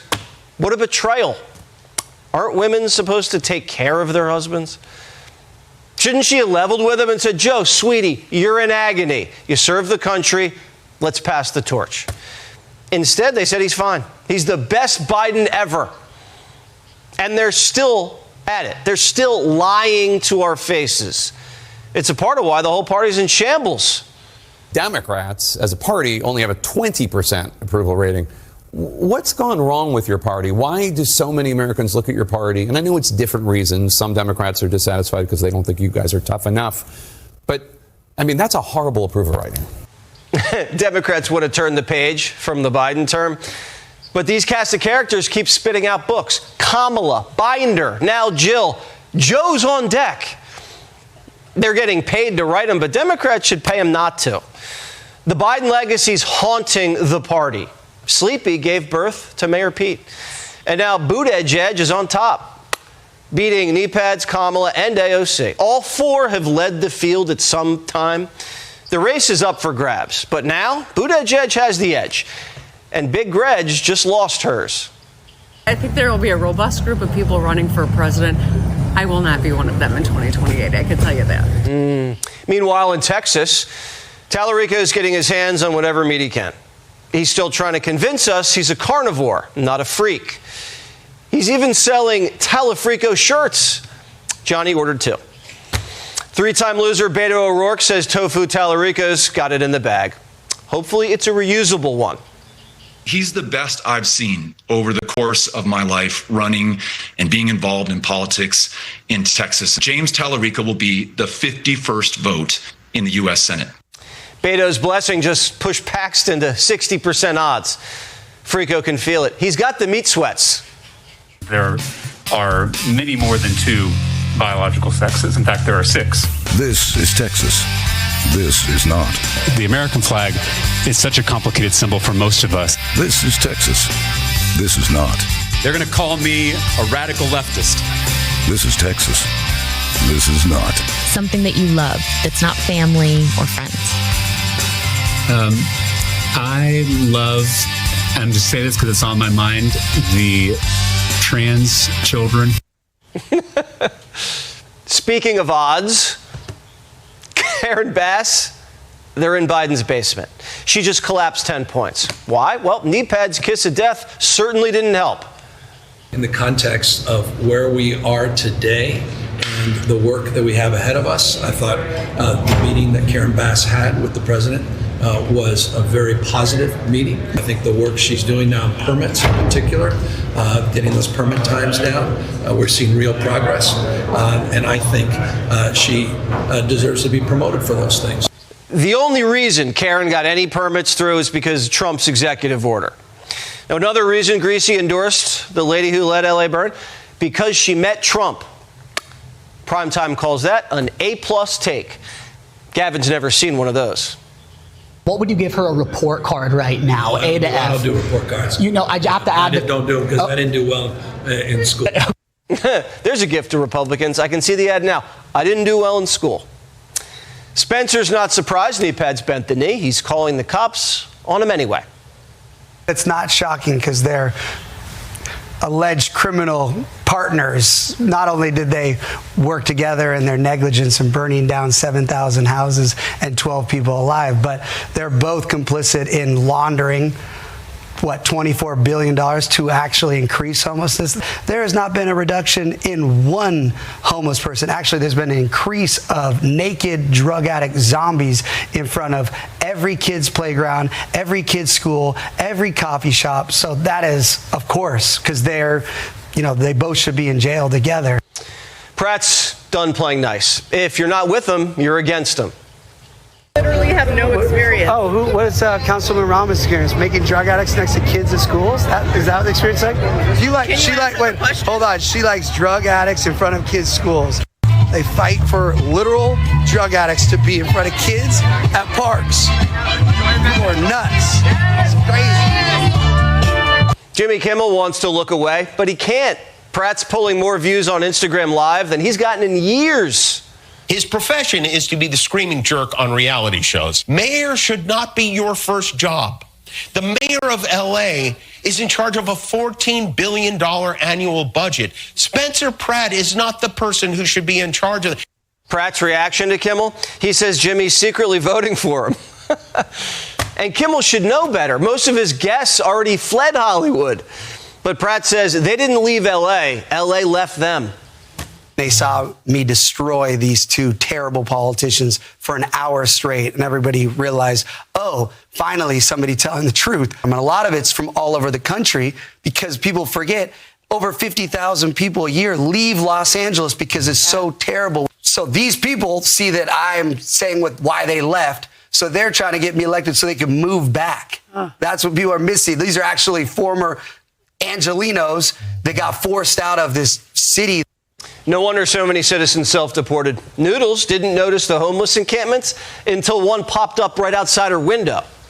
So I woke up this morning to a sound of commotion outside of my window, and I looked out the window and I realized that there were people setting up what was, I think, a fake encampment, like a homeless encampment outside of my house. Multiple people gathered there filming it to make up, shooting something with cameras and things like that outside of my house. Pratt turned his cameras into a campaign and the people into the message. For somebody who's been on this corner for this long, how bad is it right now? Probably the worst it's been in recent years. This needle giveaway program that is in the park has got to stop. These kids need a place to play. They need a place to grow up. They don't have it. With all of this, it was taken away from them. We used to have boats in the lake where you could go out on a Sunday and spend time with your family and your loved ones and enjoy the park, enjoy the fresh air, enjoy the outdoors. We no longer have that. I like your passion, and I think it's something the city of LA needs. Spencer Pratt never wanted to be mayor. He just opened his eyes and couldn't close them.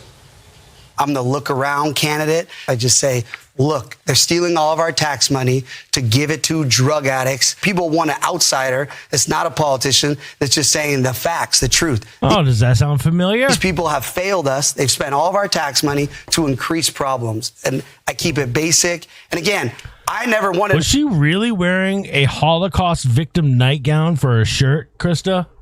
I didn't even notice that. Good catch. To be the mayor, I just wanted somebody to tell the truth. And by telling the truth, now the people are behind me. Good to see JJ. Turns out all you had to do was look around. And once you do, you can't look away. Mayor race? Spencer Pratt.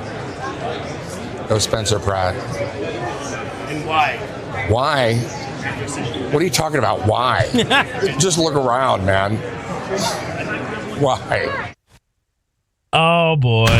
Yep.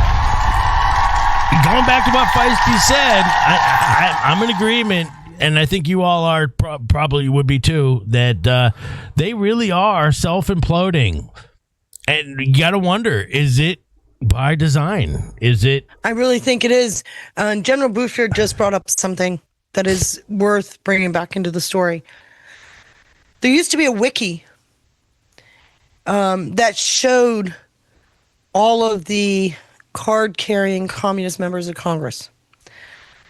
Democratic Socialists of America had the pictures of all the Democrats up on their site. When we all figured it out, and this was years ago, like 2000, late 90s, early 2000. When it was found out, they took them both down. Really? I honestly think, because when Nancy Pelosi came back into office, she literally took the gavel and took the party hard left. We got the squad, we got all of that. I honestly think they're intentionally destroying their own party. And it was interesting because where people used to be moderate, now they're extreme left. Even the people that used to be moderate. Right. So, there's always been some semblance of a center left. Of right. a left, and then a hard left. And I don't know who's a part of the show, who's not a part of I don't even give a shit about that anymore. They're forcing all of them to go hard left now, which you don't want to do, right? Mm-hmm. Arguably, that's what's happening. If you're a part of the Democrat Party, you're being forced to go hard left. In other words, a socialist or communist. And I think one of the things that always really got to me are all the curmudgeons in Congress. I mean, we're talking in excess of 80 years of age. There's a reason why these people aren't retiring. It's as if what we're watching, they're part of that plan. Because they'll all disappear. We'll get the new crowd in. But they'll be the ones to usher out the old, the new people come into fresh. That's what it feels like to me. You can, think what you will, disagree, agree. I don't really care. Unless this was always a part of their plan. I think it was. Now, if you go back to not to destroy it, but to put in their hardliners. No, I don't think so. I don't. That's why I'm saying. Think of the 16-year plan to destroy America. I think the 16-year plan was real.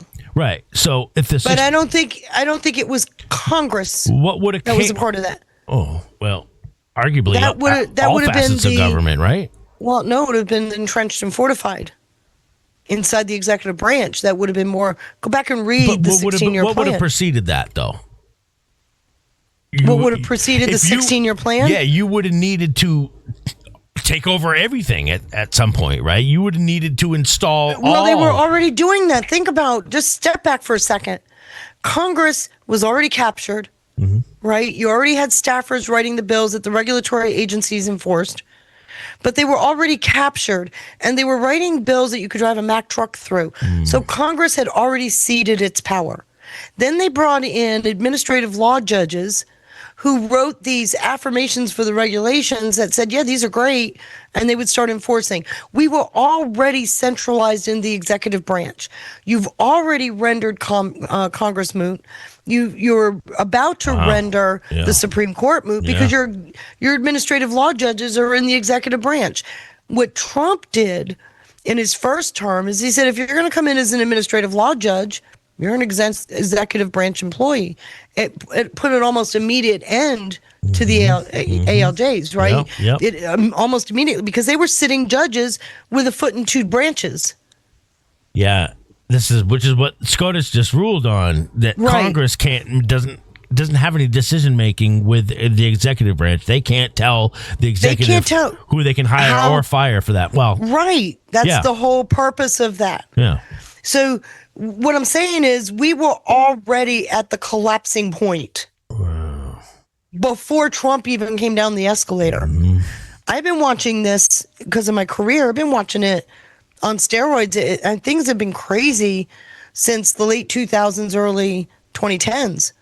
It's been absolutely crazy. In fact, so after 9/11, there was the presidential daily brief. You all heard about it. A part of the daily brief is what they called the Presidential Surveillance Program. You now know it is the 702. 2012, there's an IG report that says at about 2010, that program began to go sideways. Now you know why. Now you know what's going on. It not only went sideways, they were abusing the hell out of it. That's the 702 database. So you already had a rogue executive branch, a moot Congress, and a damn near defunct judiciary. Which is, we're watching the results of that every day when you see these stupid judges that are making decisions that directly impact anything Trump. So my opinion is there was a clarion call, and I've been using this as a marker for quite a while, by the way. 2001 was a wake-up call. 2008 was a all systems go, holy shit. And we've watched this stuff just escalate. It happened pretty quick. Yes. So by the time Trump came down... Did it happen quicker than taking it back, you think? Or did taking it back happen quicker? No, it didn't happen quick. I mean, the erosion of the branches of government, yet, but we're the erosion of the walls of the government really started to take off in the 70s. So it took them a while. They were slow rolling. Yeah. So, but that's my point.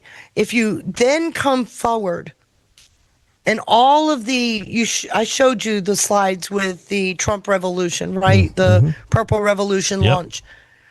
They went after Trump because their gig was up. Okay?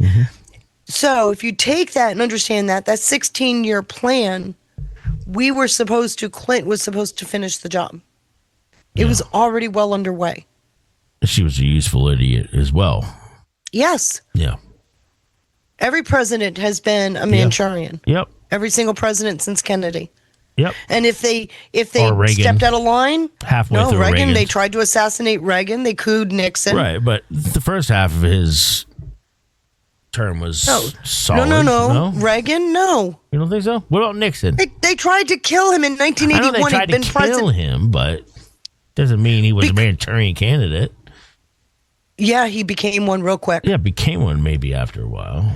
They tried to kill him in 1981. He'd only been in office a few months. Yeah, they did the same thing with Kennedy. Right.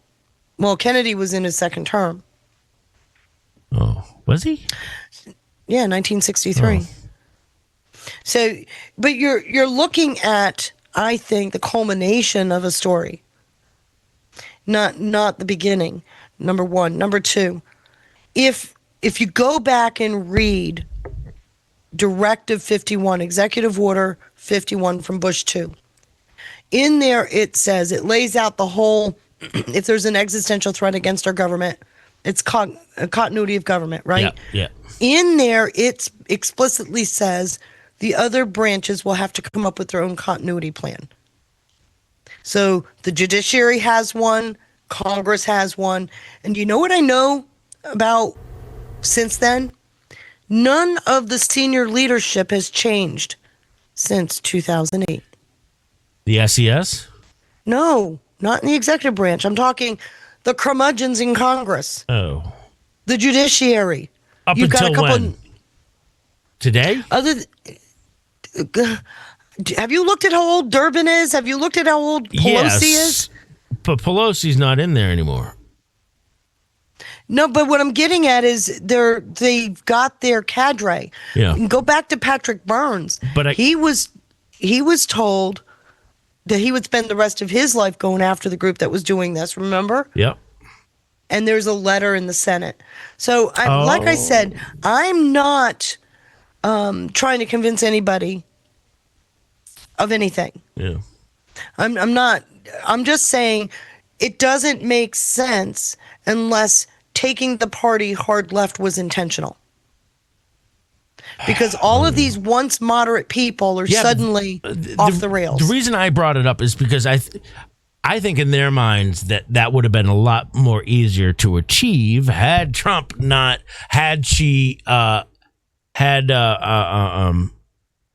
they never thought she would lose. Mm-hmm. What happened? It would have been a lot easier for them. Listen to what you just said. They never thought she would lose. Yeah. That's the deep state. Yes. Oh, this Okay. or shadow government. Yeah. So what happened when she lost? That's why we had a Biden foundation start up. They moved the funds from Hillary's foundation, the Clinton Global Initiative. It got transitioned over to the Biden Foundation just 2 weeks later. And then a week before Biden says he's going to run for president, he closed down the Biden Foundation and FTX is opened. So you're just watching the money go from one step to the next, to the next, to the next. Mm-hmm. And when you pull it all together, I'm telling you, Sean, reading Directive 51 is a real eye-opener with the understanding of they had to, if you're going to eradicate, because McCarthy was right, they're commies in government. Yeah. We also know the Muslim Brotherhood is in government. That none of those statements are false. So how do you eradicate your Congress of them? How about we push it real hard left and let them destroy themselves? We rebrand, would come back later. Or you just, That's the same as the Whigs to the Republicans, right? See, the way I'm looking at it is that they just simply allowed them to continue with their original plans, which was to go hard left anyways. But but again, it was going to happen regardless. And I'm being corrected in the chat. They're right. Kennedy was in his first term. It was just starting up for the presidential second term. Yeah. Right. He was killed in 1963. The elections were in November of 1974. So it was a year before the election. So thank you, everybody. And by the way, getting a lot of people telling me that. The DNC today, how much money they got? None. They're in debt. They're in debt. Yeah. Do you ever think we would ever see anything like that? What it tells you... No money. They owe money. Wait a minute. Owe Okay, money. but Sean, stop. No, you stop. What is it really telling you? There's no foreign money coming in. Yeah, USAID. But what do you hear it? There's no foreign money coming in. I don't hear it. You know what I hear? Ha! You smartass. There's nothing. They In owe the money. past, It's crazy. In the past, they had an endless font of money coming in. So they were never short. What you're hearing is they're not only not raising money, but there's no foreign money coming in. Nobody's backing the Democrats. I don't hear anything. Yeah, not even like your Hoffmans or Right. or So, your Now tell me, if Bezos. they were winning, and this wasn't intentional to take down those that were corrupting our country, how would it be that they would be in debt and not have money in the coffers? They got nothing. They got nothing, which is again telling me they're destroying the party intentionally. What's going to replace it? They'll do the same. Go back and look at when the Whigs became the Republicans. Same thing. They just rebranded. Which is probably why we don't see any serious 2028 candidates. None. Gretchen I think Whitmer 2028 just is a bowed lock. out. Whitmer just bowed out. Yes. Because nobody wants to put themselves in the light of scrutiny at this point, Right. because they all know, even like the James Talafrico. Are you kidding me right now? They're so weak, but they're cinematic weak, right? You feel like you're watching a comedy. It's like, can you... These people are not... They not can't serious. be for real. They're not serious. Speaking of not for real, did you hear what just happened tonight? This is breaking news, everybody. Oh, yeah. But apparently the Blue Organ. That's in the chat, right, by the way. The Blue Organ, called the New Glen. Yeah. And apparently exploded tonight, Complex 36, during a static fire test attempt. Check this out if you guys missed this.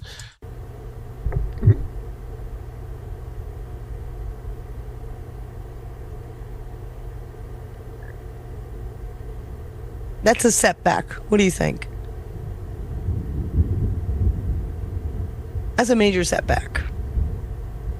This thing looks like a nuclear explosion. Nuclear bomb. Damn. And then it was even seen from a local restaurant. Insane footage filmed from a nearby restaurant shows tonight's explosion of the Blue Organ. We don't call it the Blue Organ. It's called the Blue Organ.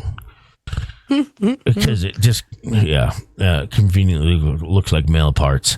At Cape Canaveral Launch Complex 36. Check this out. Boom.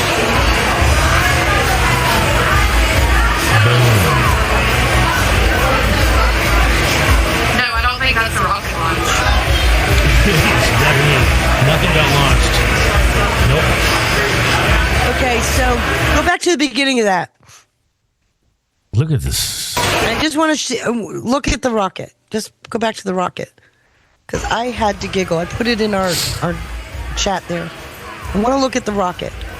No, the other one. No, I don't think that's a rocket launch. The E911.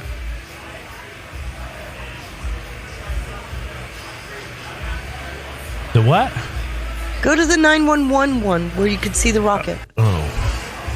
Because you called it the Blue Organ. Yeah, the Blue Organ. Okay. Oh, damn it. It's in our chat. You can pull it up. Well, I get this one from Nick Short. It's the same thing. There it is. Okay, so everybody knows what that looks like. It looks like a phalanx, right? Yeah. Okay. Well, the other one does, but this... Elon Musk responds, "That's unfortunate. Rockets are hard." Did he really say that? It's in the chat. Go open up our chat. I put it in there because I'm laughing. Oh, baloney. Son. Kaboom! Gotcha, bitch. Damn. That thing just exploded. Hopefully nobody was injured. It was unmanned. Okay, yeah, but was there anybody nearby? The thing looks like a nuke. Not typically, no. They usually... There's nobody in this area. Not usually. Whew, it's a huge explosion.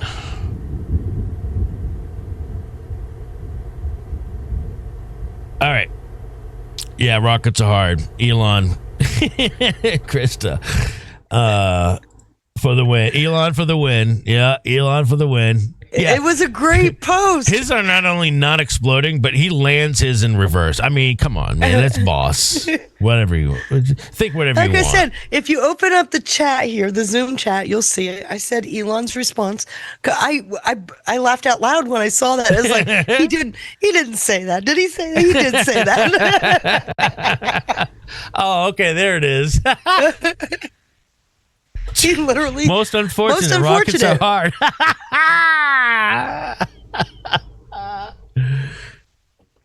I couldn't stop laughing. PBD respect. Oh gosh. I don't know how many people caught it. I did. I don't. How to be with Morning Wood. Oh golly. All rockets should be. See, a lot of people got for it. the 4th. Yeah, should be scheduled for the 4th of July. I like that one. Mm-hmm. So again, I Feisty, I think you're more over the target than maybe even you realize, but you probably do realize. What do you mean? Wait, I've been talking about this for years. This is part of the she's batshit crazy story. Okay, Minneapolis police chief Brian O'Hara. Anybody remembers him? I mean, the dude's totally cucked out. Mm-hmm. Just resigned. The guy, really? Yes, he just resigned. Apparently, investigators just found out he knowingly deleted evidence tied to an alleged sex scandal cover-up. So that's obstruction of justice. That should send him to jail. Okay, wait a minute. That means he's bought, right? Certainly. That means conspiracy. Good point. That's a right? good point. Ooh. You're looking at me cross-eyed. Ooh. Okay, I see what you get the low-hanging fruit first, right? Yeah. And where did you say this guy was? The Minneapolis police chief. So when you look, it's about 20 miles north. Was a huge criminal ring up there. Yep. Huge ring. Okay. I'm just saying, you buy your officials. This guy, everybody will remember him. Right here, this guy. Oh, yeah, I do remember him. Totally cocked out. Guy wears the leather jacket. I don't know what this is. This is not like a late last night minute, but was killed. Brian O'Hara was killed in a blue on blue. What? Wait. May 27th? 2 days ago? He's dead? No, that must be fake. No, it's fake. It's official. Minneapolis police chief has resigned amid a sexual scandal. He reportedly covered it up during an investigation, got caught and resigned. Now he's replaced with, a liberal woman, Katie Blackwell. Not an upgrade at all. Minneapolis is cooked. But again. Excuse me. Again. Until she's caught covering up a case, that is an upgrade. Operation Show Your Ass. It's almost exactly the same thing that we're talking about here. You know, let them show their ass. Let them show. I mean, come on. That's what I'm saying is, look at this tulip. Oh God. I mean, all of them. You're going to give me nightmares. Informed the chief that I would be disciplining him. All of these people, man. Look at the Seattle mayor. Holy shit. You couldn't destroy a city faster. I know. Starbucks is leaving? Well, Karen Bass gave her a run for her money, though. Oregon's ditching meat. They're trying to ban meat. And you got to step back and you say, okay, When do the people say enough? Enough.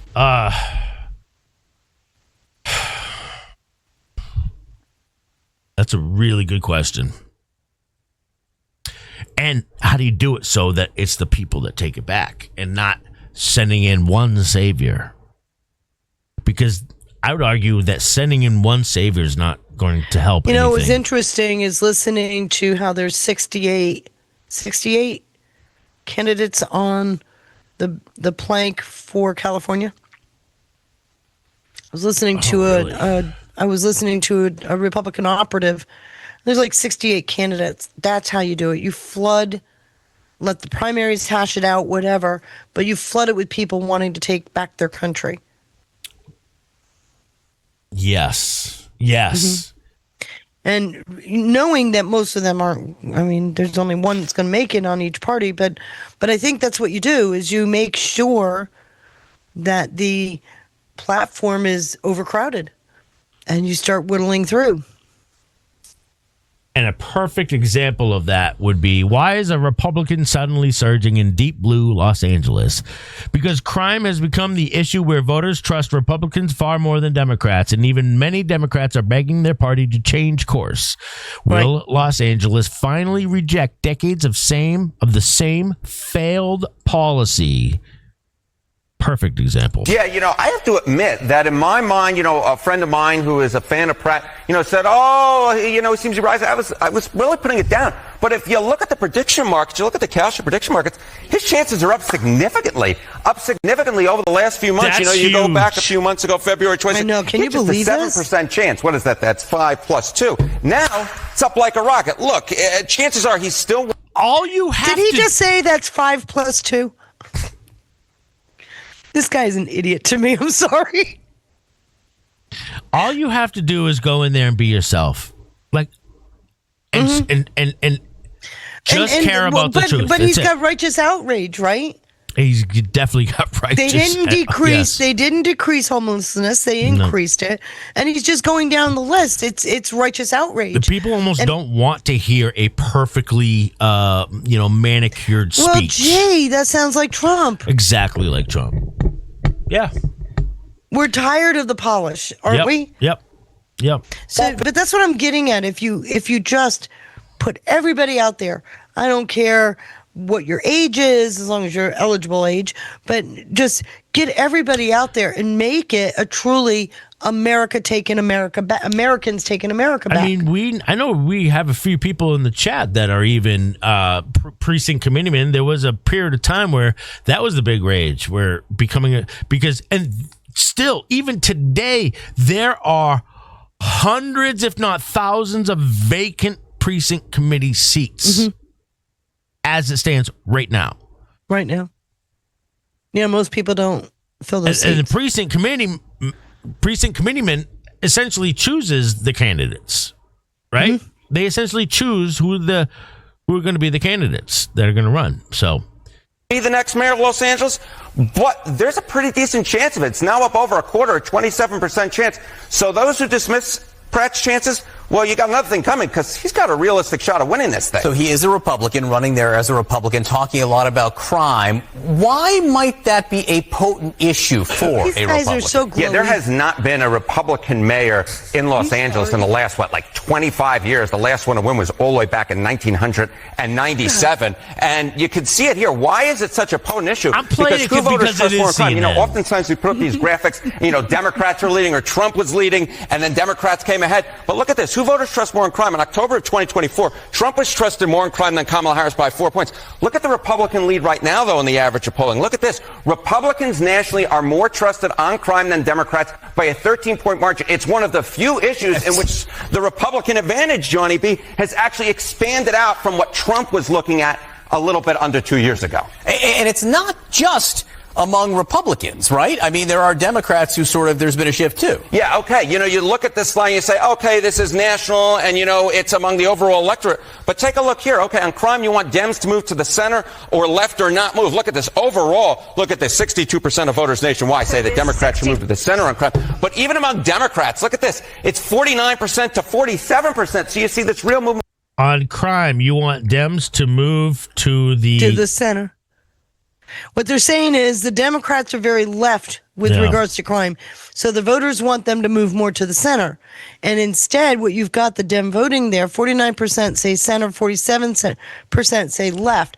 What that is that's the communist faction, right? The 47. Right. And so good point. The Democrat Party is in trouble. And it gets right back to what we started talking about. It is my belief they've intentionally moved it hard left to destroy. They're not only in trouble, they would be all right. It would be trouble if they were seeing this for the first time or just for the last year or two. How long has it been like this at this point? Been like that for nearly actually a decade. No. Because the Dems they didn't have that number before. There wasn't the not just this category. I mean, general categories. But in general, the Democrats have always been lockstep. Prior to 10 years ago. But the last 10 years, you would say? Yeah, they're lockstep. It's been a steady decline, I feel like. Well, it is declining, but that decline didn't really start till after 2020. COVID. Right. COVID started that. All right, that's fair. Within the Democratic Party, and this is the number one issue, the issue more than any other in which more Democrats say that, in fact, that the party should move to the center, and it's the same what you see for overall. And there's an interesting divide within the within the Democratic Party here. Yeah, okay. So you know what? One of the great fault divides right now we see within the Democratic Party is between white college graduates and non-whites with no college degree. And look at this. Democrats, this is among Democrats, want them to be more centrist on crime. Look at this. Non-white, no college.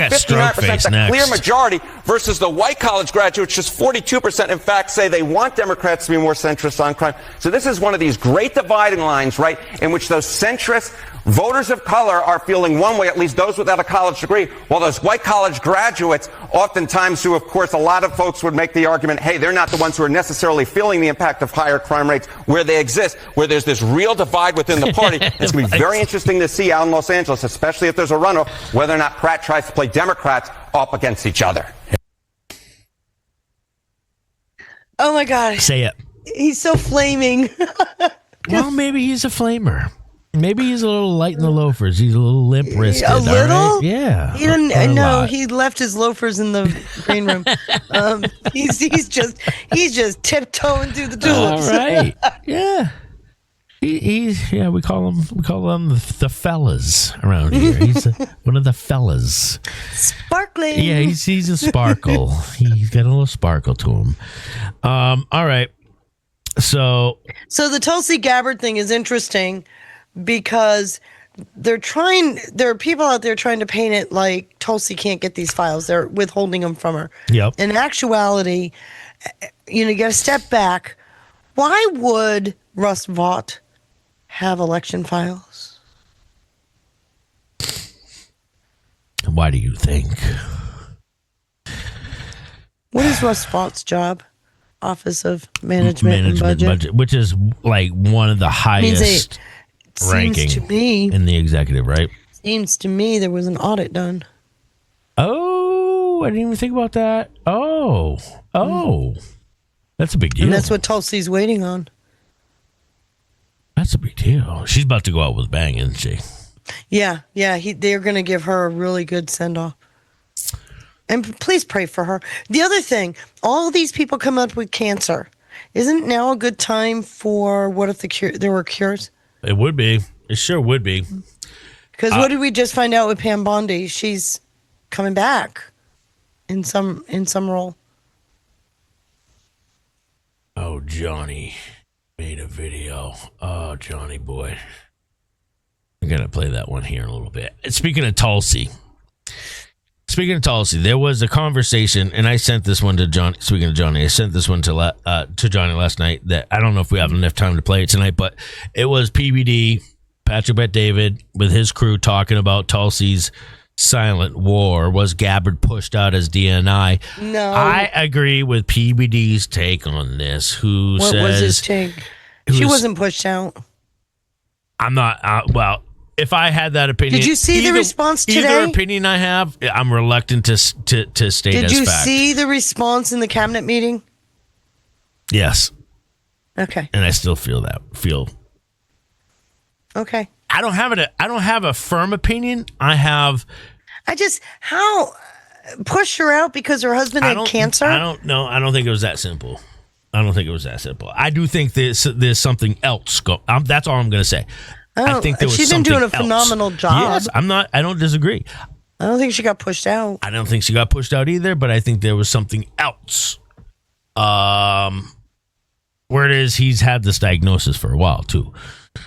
I think so. I don't know. We don't know that for sure. Yeah. But it would seem to me, for as aggressive as it is, they've known. And what Catherine Herridge put out the day before she announced it was weird.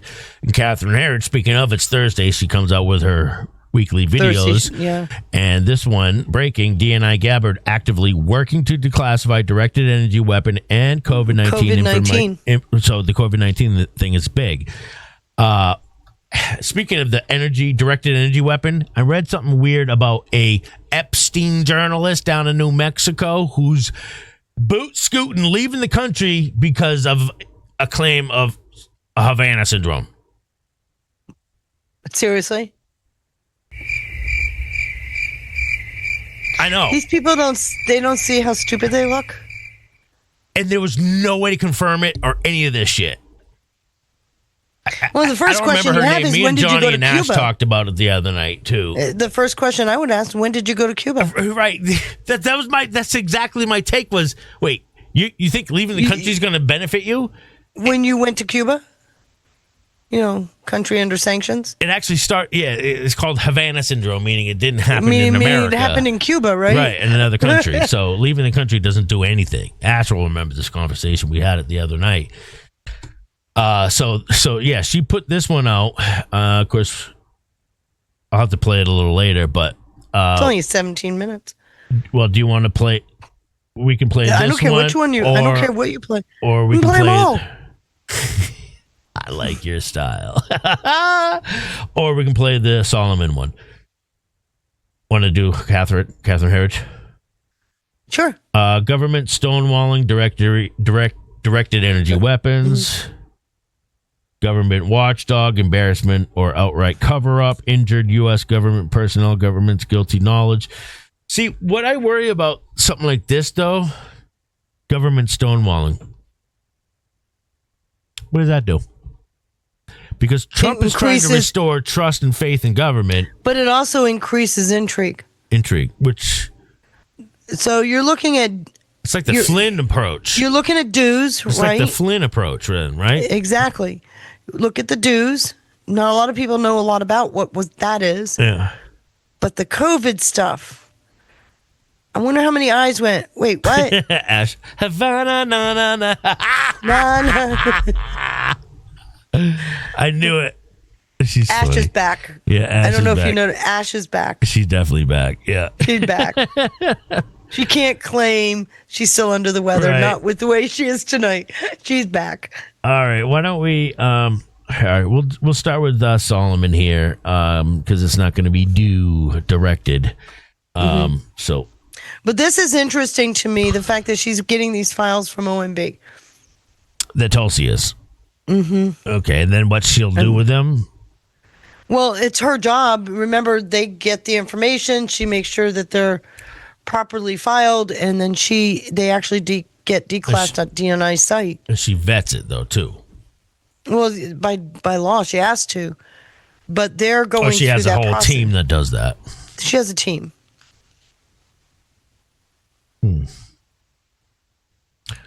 Who was being spied on by the CIA, allegedly.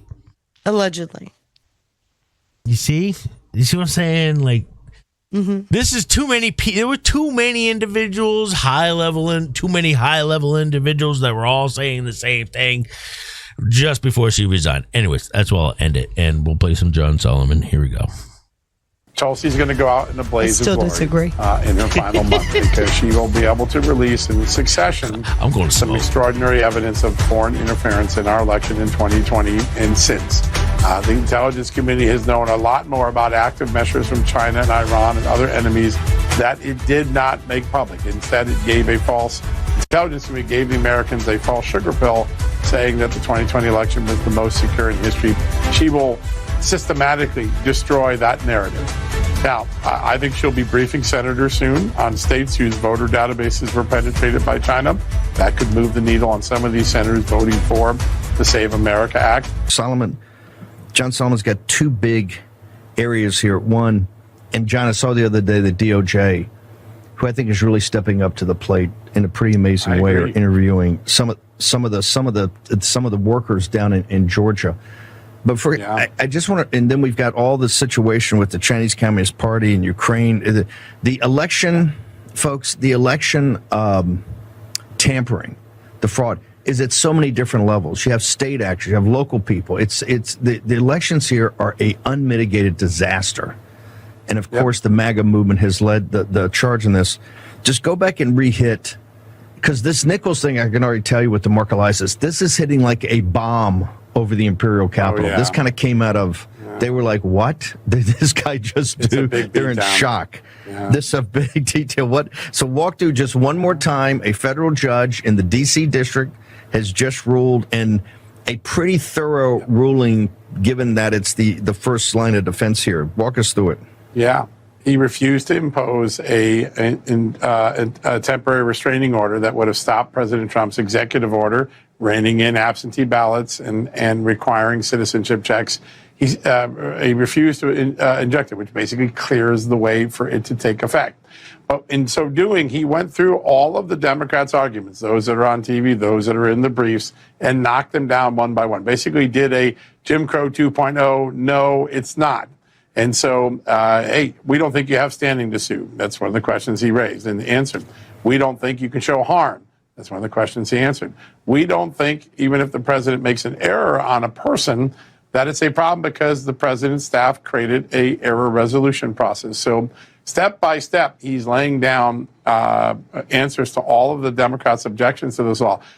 Doing it so thoroughly at a preliminary injunction order is unusual, but what it does is it makes those issues easier to get to the appellate court and to the Supreme Court. And so there was some thought put into this by this judge to put this on a fast track by addressing all of the issues, not just, hey, should we have an injunction that blocks the law, but not only we're not going to give you the injunction, I want to address the fact that I don't think you're going to succeed when you take this up on the merits. And I think that was a very important strike by the judge.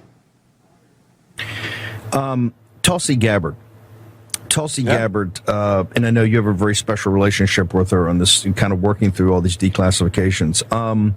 She is important, obviously, for what she did at DNI with all the intelligence, and that's one side, but also foreign interference in the elections. Talk to me. She went down to Georgia. My understanding is that DOJ now is actually having some of the local workers. They're bringing in some of the election workers from 2020. And MSNBC, you should know, is in full meltdown on this. They're actually bringing them in and starting to ask some pretty pointed questions. Is that correct, John Solomon? Yeah, so let's take these in two buckets. First, Tulsi. Tulsi's going to go out in a blaze of glory in her final month because she will be able to release in succession some extraordinary evidence of foreign interference in our election in 2020 and since. The intelligence community has known a lot more about active measures from China and Iran and other enemies that it did not make public. Instead, it gave intelligence community gave the Americans a false sugar pill saying that the 2020 election was the most secure in history. She will systematically destroy that narrative. Now, I think she'll be briefing senators soon on states whose voter databases were penetrated by China. That could move the needle on some of these senators voting for the Save America Act. I think there's a tranche of documents that Tulsi Gabbard needs from OMB. If you listen and Russ vote, pay attention to this. This is important. There is concern that Ukraine was involved in a 2024 scheme to take a large federal grant that was given to Ukraine and launder it back to the Biden 2024 campaign. We're not talking about Hunter Biden grift in 2014. We're talking contemporaneously in 2024. The evidence of whether that occurred or not sits in OMB's files because OMB is currently running the U.S. Agency for International Development. If she can get those documents, she could make a criminal referral to the FBI. Thus far, she doesn't have those documents. So I hope Russ Vogt jumps into action pretty quickly. The third thing, so those are the foreign interference things. You could have cheating, a U.S. taxpayer money going to Joe Biden's campaign. That's what the intercepts that we talked about a month ago showed. The proof of that, and I've even talked to some U.S. intelligence community sources who are familiar with what they believe happened here. The proof of that is sitting in USAID records currently in Russ Vought's possession. The second part of this is what the FBI is doing. Sometimes you don't get a mobster for being a mobster. You get them on taxes or you get them on some other violation. The election workers down at the state levels who changed the rules of election from what their legislatures mandated in Wisconsin, in Georgia, in Arizona can be criminally prosecuted if they did so knowingly and willingly, meaning that the legislature said you should do X, but you ran the election this way because that's what you wanted to do. That is what the FBI is beginning to interview people day in and day out doing. And if they build enough evidence with these workers that instructions were given contrary to what the legislature's intent was, you will have a full-blown cheating scandal. The cheating will be they didn't conduct the election the way the law said. That's a little different than what people thought. It's not machines flipping votes, but it's still a form of cheating. It's still depriving the American public of a fair election. Yep. That's where the FBI is going. And yesterday, there was a big win in North Carolina. Isn't getting the attention it deserves. North Carolina bureaucrats in the election regime wanted to start registering people who had never set foot in North Carolina and didn't live in California. In North Carolina. They wanted to give them voter registration status even though they don't live in the state. A judge said that is ludicrous. But those are some of those bureaucratic deep state power moves that are cheating elections. A judge beat that back. Things like that went on in 2020, and that's what Kash Patel is pursuing. John, where do people get all the content? Where they get the show? Where they get your podcast, news site, social media, all of it? Okay, John, hurry up. JustTheNews.com is the website. Jay Solomon Reports is the handle on all social media, and I'm lucky enough to follow you every night here on Real America's Voice, 6 o'clock. Just the News, No Noise with the amazing Amanda Head. Keep hammering, sir. Thank you very much. I will, sir. Thanks. This Nichols thing's a big deal. Very big deal. And I want to give a hat tip to everybody that worked on that executive order. These executive orders, remember, when they came out first in the first 6 months. Stop the flood of them. These have been thought through. Well, you don't like Bannon. Okay, so the Democrats didn't have standing. That is cut and dried, right? Yep. Why? Because the executive order hadn't been implemented, so they didn't have standing. Right. I agree with John Solomon. The judge was very specific in what they worded. In fact, it was a preliminary. It was shocking there was that opinion, but it's already talking to all the questions that they could possibly bring up if they elevate it. They've already said that if Trump implements that executive order, they're going back to court. That's why I think this preliminary ruling had to be read. Number 2, we already know China was involved. Back in 2020, Ratcliffe said that China was running an influence operation. Yep. Okay? Yep. So, knowing what you know now, who is China?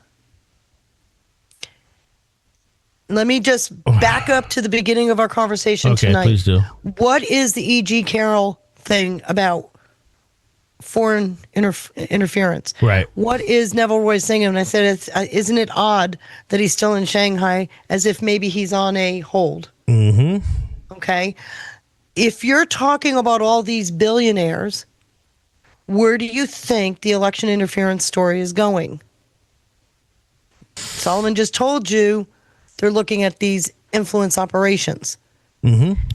So when you hear Ratcliffe say China was involved and they were running an influence operation, he did say that in 2020, then what you're looking at is not the CCP.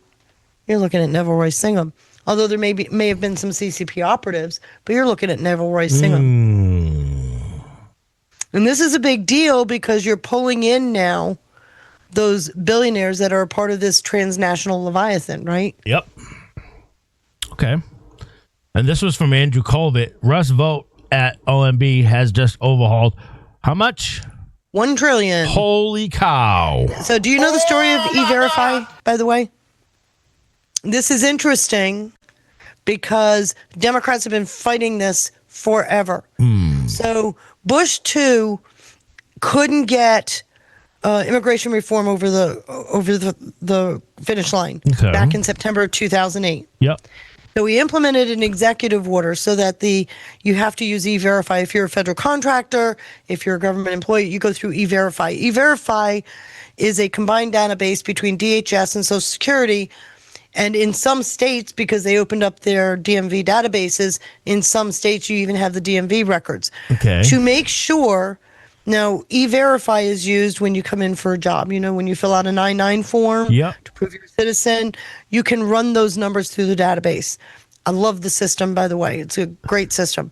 Nevertheless, the Democrats have been fighting the use of this kind of a database across other government entities. Databases, I thought. No, Not- they not don't this want this. one. Their biggest fear is we're going to have a national ID, and this is a gateway to a national ID, because now you've got to take grant money and go through E-Verify. This has nothing to do with employment. So it's a gateway to the national ID. There's a couple of other ways they're doing it. They're attacking that beast through several different angles, but that's where this is going.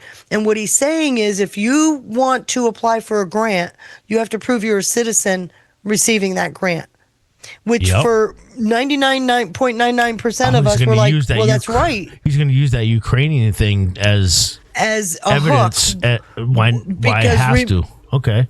Remember the Ukraine money. What did Zelensky say? 70% of it never made it to him. Never made it to Ukraine, right? And you're looking at, okay, so Trump's been talking about the $1.7 billion to Iraq that disappeared. Remember?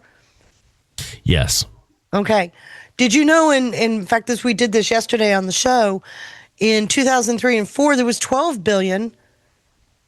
The 1.7 to Iran. I'm sorry, $12 billion that went to Iraq. That disappeared. Not all of it. $6.5 billion of it. $9 billion of it disappeared. So we're talking about using E-Verify to get you on the record. And we're also talking about using these databases to be able to cross-check quickly to find out who people are. So it'll get to the beast much faster. And I'm telling you, and I don't have a problem with a national ID. I already got a social security number. Right. I don't want to use my social security number as an ID. I don't know about you. No. A lot of grannies got screwed, right? So absolutely. I don't want to do that. So I don't have a problem with the national ID, but the Democrats have been fighting it with everything they've got from the very beginning. In fact, they went as far. Why? Because if you have a national ID, a lot of their illegals they've been bringing across the border wouldn't be employed. So this goes to Dal 76 $5 Rumble Rant question. Thank you, Dal. Says, Feisty, do you see this as an end to all election interference? Because U.S. has been going at it for decades. There will always be, in my view, fraud. First of all, let me create fraud. Let me break this apart. Voter fraud and election fraud are two different animals. Voter fraud is when you and I do something wonky that we're not supposed to do. That's a civil cause. Election fraud, a public official or a person in a senior position commits that fraud. That's a different animal. Election fraud by a public official can actually end up being a treasonous account. So you got two different things here. Voter fraud and election fraud, big difference. Big difference. The election fraud, yes, I do see, especially once you start holding people accountable. I do see election fraud being, because it's such a different thing, right?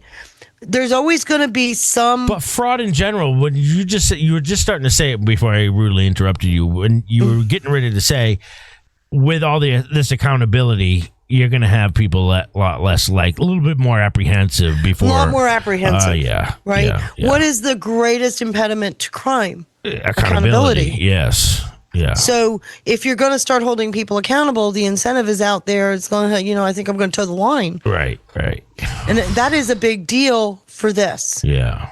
So coming back to E-Verify with the grant money, going back to a national ID with elections, knowing that there was Chinese interference in 2020 because we were told that by Ratcliffe, This is what who, by the way, just just said. happened. He was DNI then, and he's CIA now. He knows a few things. I'm just saying we're not dealing with a state actor here. We're dealing with billionaires. Yeah, Dallas 76 with a $2 Rumble Rant says overseas election interference. Yes. Yes. And I think that's got to come out. And I do think I think Tulsi has quite a bit of information. If she doesn't have it already, it's on its way. Because this is something Trump needs to have. Well, she's already made claims that you think she's going to want those claims to go against her record if they're not dealt with before she gets out. I doubt it. She's going to want that. Well, but think of the timing. Trump needs something big before the 250. Yeah. Or it's hollow. And the scope, the depth and breadth of what this is a big deal. But don't forget, she got the DO weapon. She got election interference. She's going to land two big things in our recent memory, COVID and elections. What do you think that does to the national conversation over a hot summer? Right before midterms, of all things. August tends to be very hot. Right? Yeah. Mm-hmm. Yes. Mm-hmm. Yeah, Vote's new proposal replaces automatic payouts with pay-for-performance standards. This is regarding shocked me that there aren't standards, but remember... I agree. Yeah. By the way, do you know who was monitoring the money that went to Ukraine? The upwards of $49 billion? The Treasury. And they said everything was going perfectly in Ukraine. No, USAID. Fox, Garden, the hen house, right? Yeah. Oh, wow. Yeah, that's how the DNC was probably getting a lot of their money. Not all of it, but a lot of it. Let's see. Grants can now be terminated for waste, fraud, underperformance, or pushing anti-American priorities like DEI, gender ideology, thank God, or green news scam programs. Take note, Chatham House. If you go to Chatham House, their site, climate. They got a whole climate agenda and everything, man. And DEI. No more blank checks, and fraud complaints go straight to Inspector General and U.S. Attorney Jeanine Pirro within 10 days. And that's one individual I definitely have no problem them going to. Jeanine Pirro, shit on lockdown. Would you want to be in front of her? Listen, remember what was it she was up for? Oh my gosh. No, somebody was up for something and got denied. So Jeanine Pirro got slipped in. Yeah, you're talking about Eagle Head. Yes, I knew that was going to pay dividends. Big time. It did. It paid big time. You got Eagle Ed Martin instead in a position over the he's doing right now. He's doing pardons. And then Jeanine Pirro ended up with a position regardless. So I look. And not only that, if you remember the night she got pushed through, was all this stalling going on. Yeah. And at the 11th hour, they quickly got her confirmed. And I said to everybody in my chat that night, "Isn't that interesting?" As if maybe that was always the plan. And this went into effect today. Mm-hmm. Votes. Here's Vought. Vought a month ago laying out his plan that went into effect today. I love this guy, by the way. Have you ever listened to him? Yep. Well, that's why they had to have a bunch of paid protesters in here causing a commotion because he's effective every time. Never fails. Did you see where they went after Anthony Blinken yesterday? No. Who did? I saw a video yesterday with Anthony Blinken. They went after him being a war criminal. Really? So, I'm not going to play the whole thing. It's just the first 5 minutes I want you to hear of this conversation. Patrick Bet Davis, I like him. I like Patrick. He's very, very objective. And he's honest. He's an honest broker. He's an honest broker, right? All right, check this out. Tulsi Gabbard resigns as director of national intelligence. A lot of people were, creating rumors that this may be coming up, whether she could be the next one. Because who was it? It was Pam Bondi, and then who else was it? Kristi Noem. And so now Cash was on the list. Cash was on that list, but this is official now. Pam Bondi, then Kristi Noem, and now it's Tulsi Gabbard. Rob, this is it. Unfortunately, after having done a great job Tulsi Gabbard will be leaving the administration on June 30th. Her wonderful husband, Abraham, has recently diagnosed with a rare form of bone cancer, and she rightfully wants to be with them, bringing him back to good health as they currently fight a tough battle together. I have no doubt he will soon be better than ever. Tulsi has done an incredible job, and we will miss her. Her highly respected Principal Deputy Director of National Intelligence, Aaron Lucas, will serve as the Acting Director of National Intelligence, President Donald J. Trump. Vinny, what are your thoughts on this story? Again, going back to the people that were just like automatically, Pat, everybody thinks that they know everything. It's like, oh my God, this is the piece. It's like her husband, and our prayers go to this guy and their families, has freaking bone cancer. As if what? Is it a made up story? Is it a made up story? This is an actual thing that's happening. We know Tulsi. We're going to pray for her. We're going to pray for her husband and hope that they get through it, God willing. Okay, but the fact that everybody automatically, who was it? Laura Loomer, everybody like good riddance and good. It's like shame on anybody that was out there talking crap about her. You're not going to hear me say good riddance. Not at all. Not even a little bit. And I think two things can be true at the same time. Or her job or what she's doing. Mind you, this is a girl that left her party to come to help the president. And I don't know if anybody else is complaining about how safe and national intelligence. I feel pretty damn safe with her at the helm. And she's stepping down. Mm-hmm. All I can say, Pat, is she did a great job. God bless her. And I hope that the future for her. But how cool is it Devin stepping in? Devin Nunes. I know. That's so cool. Are you kidding me? You couldn't find me a better individual to take over. The father of Crossfire Hurricane. No, stop it. Game over. And she's giving up all the goods on all these conspiracies. Oh, it's going to be glorious the next few months. And so you got the left that are just losing. They're bleeding candidates. They're bleeding candidates. They're losing their shit. They got no message. They got no policies. They can't cut a break. They got fucking retards and weirdos that they're presenting as candidates. Right? Meanwhile, we're presenting rock stars, guys. Rock stars. Who's running for governor of Florida? Byron Donalds, for crying out loud. You got Paxton just crushed Cornyn. Bye, Felicia. Cornyn's gone. Everything. It's one by one, guys. Trump's batting 1,000 in the primaries. Holy shit. It's been wonderful to watch. Rejoice, guys. Enjoy it. But here's the thing, and this is why I disagree with you about her being fired. Mm-hmm. He wouldn't leave her in place till the end of June. Not in that position. He would have brought in the deputy, who's going to take over until Nunes gets in. So there wouldn't be this transition period of 6-7 weeks. That said, I'll bet she and Devin have a couple of good conversations on the calendar. It could very well be for I just don't. I'm going to save it because PBD says it the best. Adam. Okay.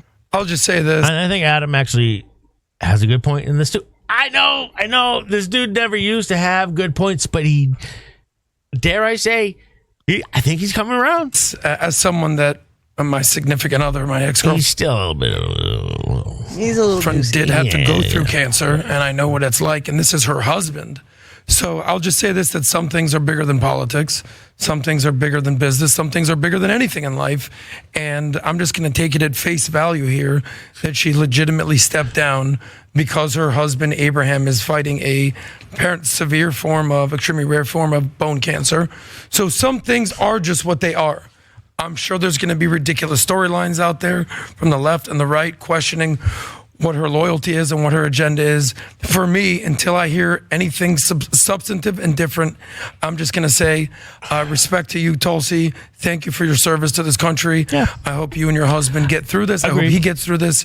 And as someone that knows Tulsi, we've met I Tulsi over the years, praying for you. And my father, Pat, just really, really quick, because you hit on it. My father, his cancer went from lung to bone to brain, and I'm telling people, if my mom was out, and by the way, how hard do you think the DNI is? She's out. She's never home. She's always out there. She's always at work. You have to be there for the person, okay? Because I'm pretty sure he's going to be going through chemo and stuff. Do you think this is the main reason why she stepped down? I think right now, Pat, I think so. Do you think this is the main reason why she stepped down? I have a hard time believing that. Don't get me wrong.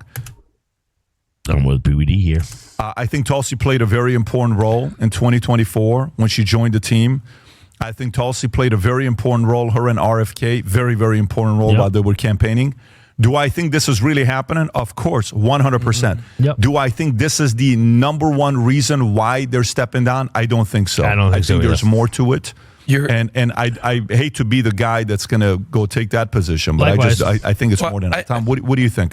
So there were very credible news reports coming out over the last 2 weeks that the CIA had pulled back documentation, the hard copy files that DNI had pulled in, and Tulsi wanted to declassify documents. Remember, that was one of the discussion points and one of the promises, associated promises that was made to the American people, that we're going to be declassifying documents, we're going to be putting truth out there.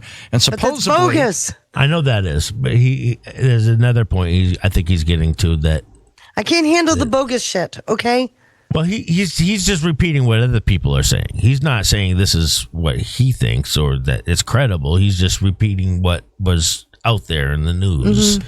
Tulsi Gabbard and DNI were in the process of declassifying 2 weeks ago, I think it was.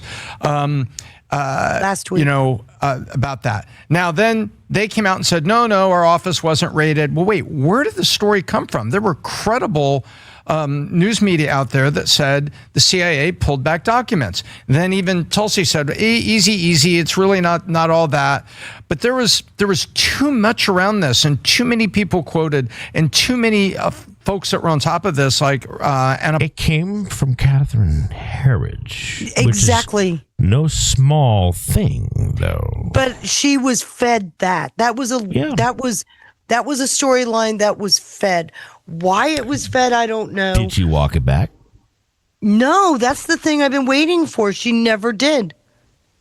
But it has been completely debunked within 24 hours. We're talking about Catherine Herridge. She did not walk it back. And the fact that she hasn't walked it back, to me, is telling. I'm still waiting on that because it is unusual for her. Yeah. It just feels like the something more isn't Tulsi leaving. The something more is whoever brought that story out. Because the story itself was bogus. Yeah. Even Radcliffe commented on that the story was bogus. They pulled back those 40 boxes, scanned them, and sent them right back. Yeah, why didn't she walk this back, though? I don't know. Because they might... That's what's so strange about this narrative. Well, she didn't espouse anything. She's just reporting on what she was told. She reported on what she heard. She technically doesn't have to walk anything back. She would have to walk back. No, but normally she would. She would have said something. She would have put out a post or something, but she didn't. It's as if she never even made those comments. Which is interesting. Which is unusual. And I get unusual. it. I don't know if she... That's just one of... Is she a canary trap? I don't know. Oh, that's interesting. I didn't think about it in terms of that. That's interesting. The fact that the story is completely debunked, I don't know. I don't know where to go with that. Well, it's not completely debunked. It's partly debunked. The whole 40 boxes thing, they didn't take them back. They were scanned and returned. And they weren't... Radcliffe himself came... But Radcliffe himself came out and said that isn't what you think it is, guys. In fact, they were unrelated files. He said that. But so there were things taken, though. But they took them, scanned them, and sent them back. So you see what I'm saying? It's partly true. It's partly true. But the story was that that's not what the files were, right? The story was the files were proof of election interference, and that's not what those boxes were. Oh, yeah, that much has been debunked, right? Right. Yeah. They had nothing to do with anything with that. Yeah. So that's what I'm saying. Was Catherine a canary trap? I don't know. But it was interesting to see who debunked it. Right. When you got Ezra and John Ratcliffe himself both saying that. So I'm just saying, I have a hard time. Are we saying Tulsi's husband doesn't have cancer? Because that's ridiculous. First of all, that's ridiculous. That is asinine to even go there. But that, you know what? If somebody like myself or PBD for that matter says like we think that it's for other reasons as well. Like that shouldn't be the go-to. Okay. Is that you must be thinking that there's no bone cancer? That's not what we're saying at all. Okay, like the other guy said, though, these cabinet positions, they're not 9-to-5 jobs. Right. You work your ass off. Yeah, of course. I mean, we don't even see Marco Rubio in the same place 2 days in a row. I mean, you work your ass off. Her husband's got an aggressive form of bone cancer. If she didn't resign, I'd question her integrity. We have an Ashley Rubio. You know that? We have an Ashley Rubio? Yeah. We do? I do, yeah. We do. America Rising does. Oh, really? Yeah. That's Ash's new name, by the way, Rubio. Oh, Ashley's new name. She's Ash's little Rubio. Swiss Army knife. She's a little Swiss Army knife now. Well, yeah, that's true, though. Yeah. That's a true statement. This conversation's almost over. Paulina Luna, that we're saying, wait a minute, we can't be doing this. So that didn't come out definitive, but there was too much talking about it. It sounded like something really was there. If that's what was going on, that would mean that somebody's out there trying to frustrate her ability to do her job. And if she was facing a silent war inside the, let's call the CIA what it is, establishment, and she's out there trying to do her job, I could totally see that weighing on her. Then your husband gets cancer. God bless you. I hope it's workable. I hope you can. I hope the Lord gives you great peace and strength during this time, Tulsi. I hope so. We know you. But if that was on there at the same time, I could see it coming together where she says, "I'm going to tap out." I'll just address sort of the opinion that you kind of shared, which is, all right, I said, listen, I'm taking this on face value that she went with her husband. At the same time, there is a chance that she's stepping away to, as they say, spend more time with the family, which was sort of planned. She might have been on her way out anyway, allegedly, and then this just might have just been the icing on the cake, so to speak. So it's almost like what came first, the chicken or the egg. But I do understand exactly what you're saying, is like she was also skating on thin ice, some may say, with the president. Yeah. Here's what I'll say. That's not what the president The most said. important thing, almost like the Iran deal, not even in terms of deal, what will Iran actually do when the deal is done? The question is, when he's, God help him, healed, what will she do next? Will she go the stay aligned with Trump loyalist route, or will she go the burn it all to the ground, Joe Kent, Thomas Massey route? That to me is the question at this point. So this is, I don't think that's the number one reason. Yeah. I think it's either, because DNI, you have to realize DNI is above CIA. DNI is above CIA. How do you think the CIA feels about DNI? The civilian agency?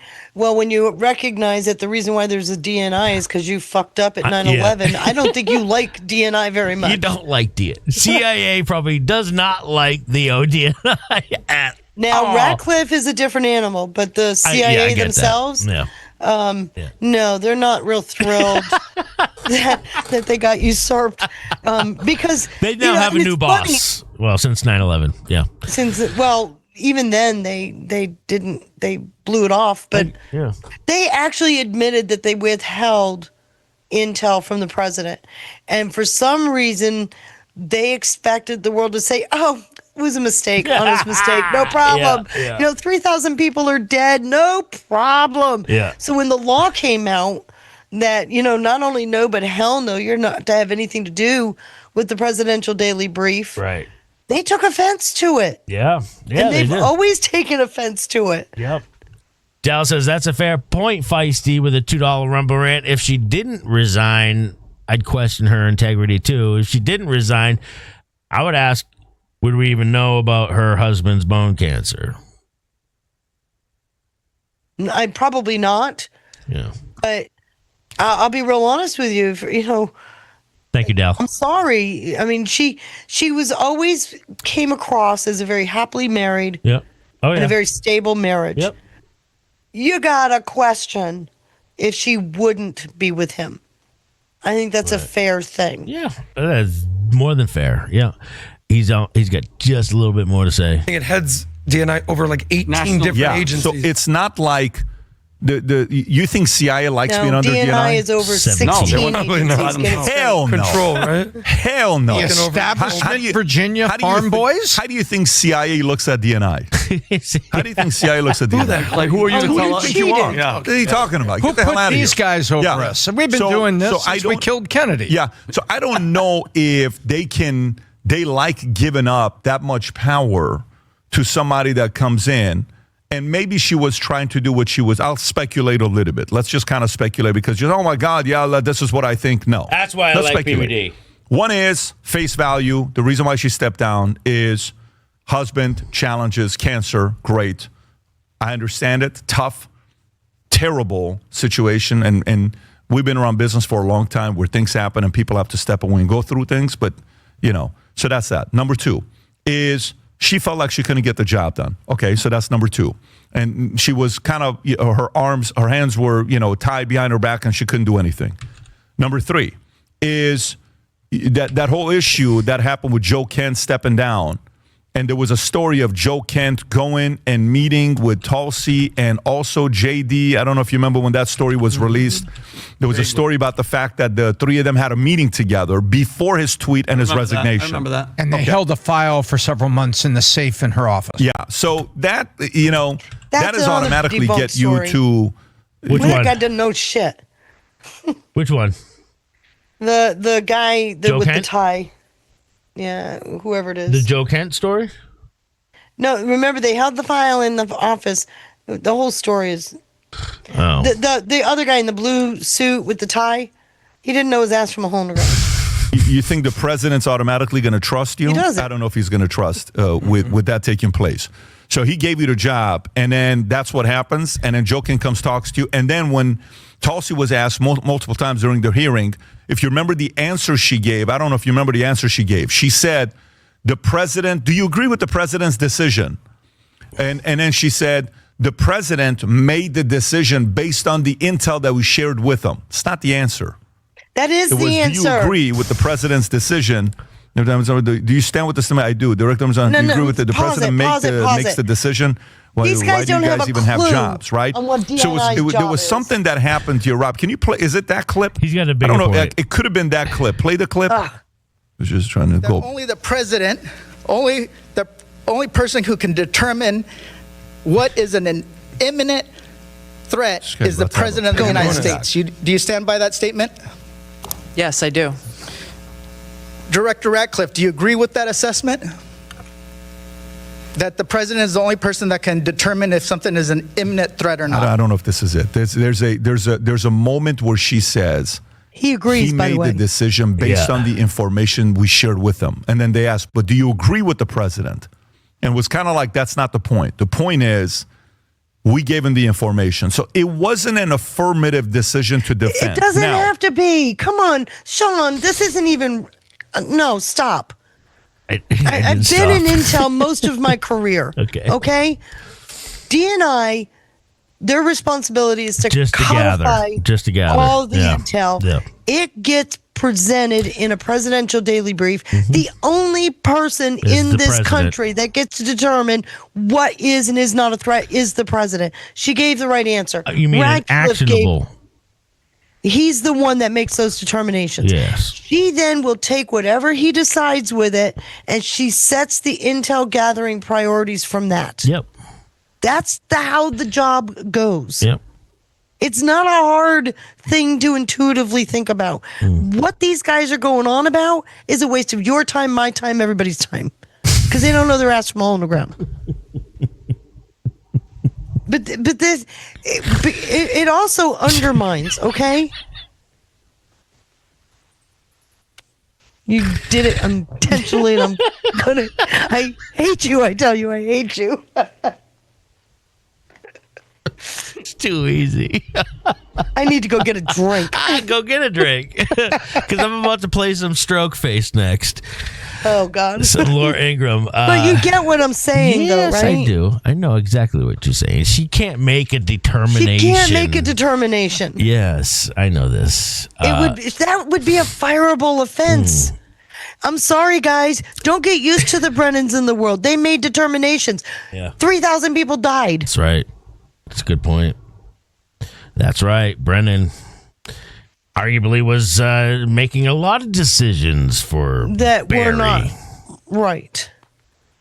Well, we have again just a few more things that well, we can get into before you duck out. I'm not gonna keep you up all night, but I'm fine. I'm fired up now. Yeah, Thank sorry. you very much.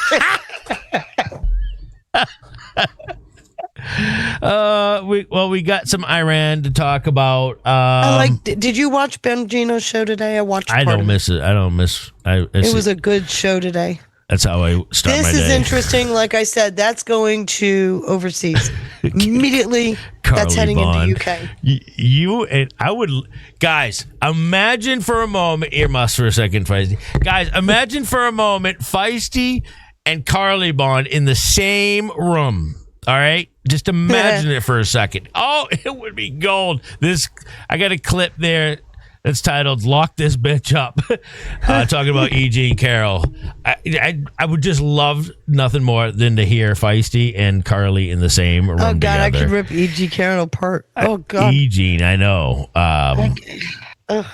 And then I have a preview a little bit later for a very near future Patriot Theater that you're all not going to want to miss. You're really not going to want to miss it.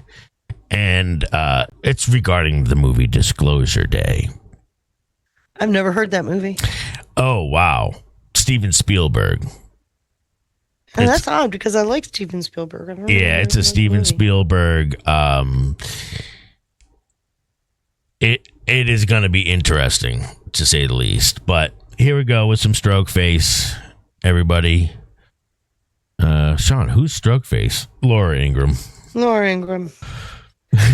This one's titled "It's Not a Protest." I think this is regarding the Newark, New Jersey. We'll call it, quote, protests, riots. I'm Laura Ingraham. This is the Ingraham Angle. Thank you, as always, for spending... Oh, wait. Do I have a couple thank yous? I do. Thank you to Mitch. The Intercontinental... It's such a tongue twister. The Intercontinental Ballistic Mitchell with a cookie. God bless you, Mitch. Thank you to General Buford, also with a cookie. And Jax with the cookie says, you better not be getting off soon. I make a pizza, damn it. Oh, my God. You better be sharing that pizza, I want some of that shit, bro. I'm starving. Here we go. Some time with us. We'll have more on all of that coming up. But first, it's not a protest. That's the focus of tonight's angle. How dare you, Stop calling them protesters. Start calling them what they are, insurgents.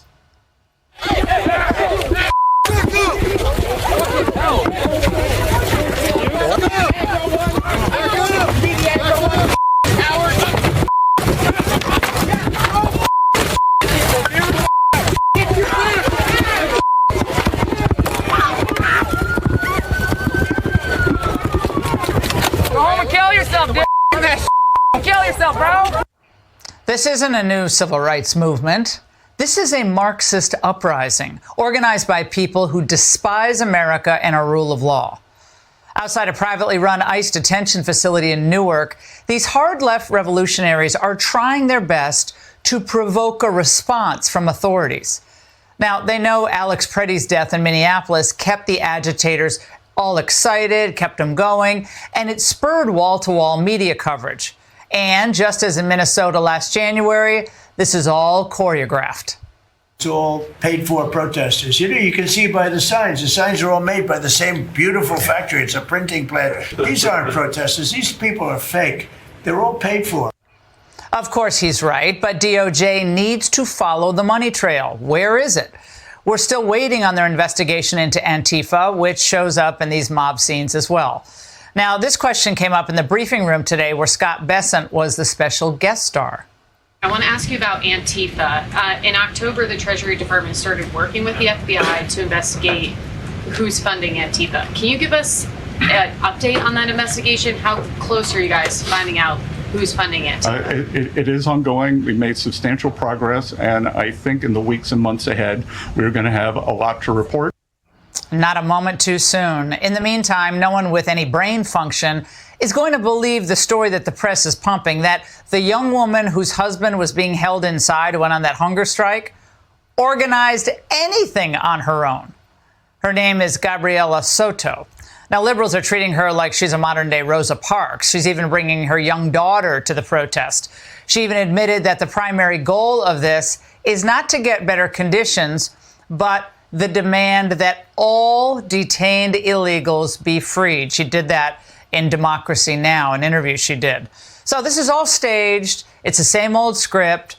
Follow the money, though. Now, her husband, who was on that hunger strike inside the facility until he was transferred, is essentially just the newest Maryland man. Democrats take up his cause, an illegal who never should have been here in the first place. And then the Democrats pretend they care. They're so compassionate. They really care about him, when they're really just using all of these migrants as pawns. The stories that we've heard out of here are horrific. ICE continues to blatantly lie about the conditions in all of these detention facilities. If they are as bad as everybody seems to say, then why on earth are the Republicans trying to give ICE more money to brutalize and terrorize our communities? It's all a vicious lie. And would that guy ever walk across the street to help a homeless vet, by the way? Would he show up and wait there and grandstand? No, of course not. It's disgusting. Now, what they refer to as terror is simply law enforcement. But because they think America is inherently evil, they think her laws are evil. So DHS bats all of this away, saying in a statement that all detainees are provided with 3 meals a day, clean water, clothing, bedding, showers, soap, toiletries. And illegal aliens also have access to phones to communicate with their family members and lawyers and certified dietitians. They evaluate meals. In fact, ICE has higher detention standards than most U.S. prisons that hold actual U.S. citizens, they say. Okay, so Earth to agitators, these facilities aren't wellness spas. They're temporary holding places.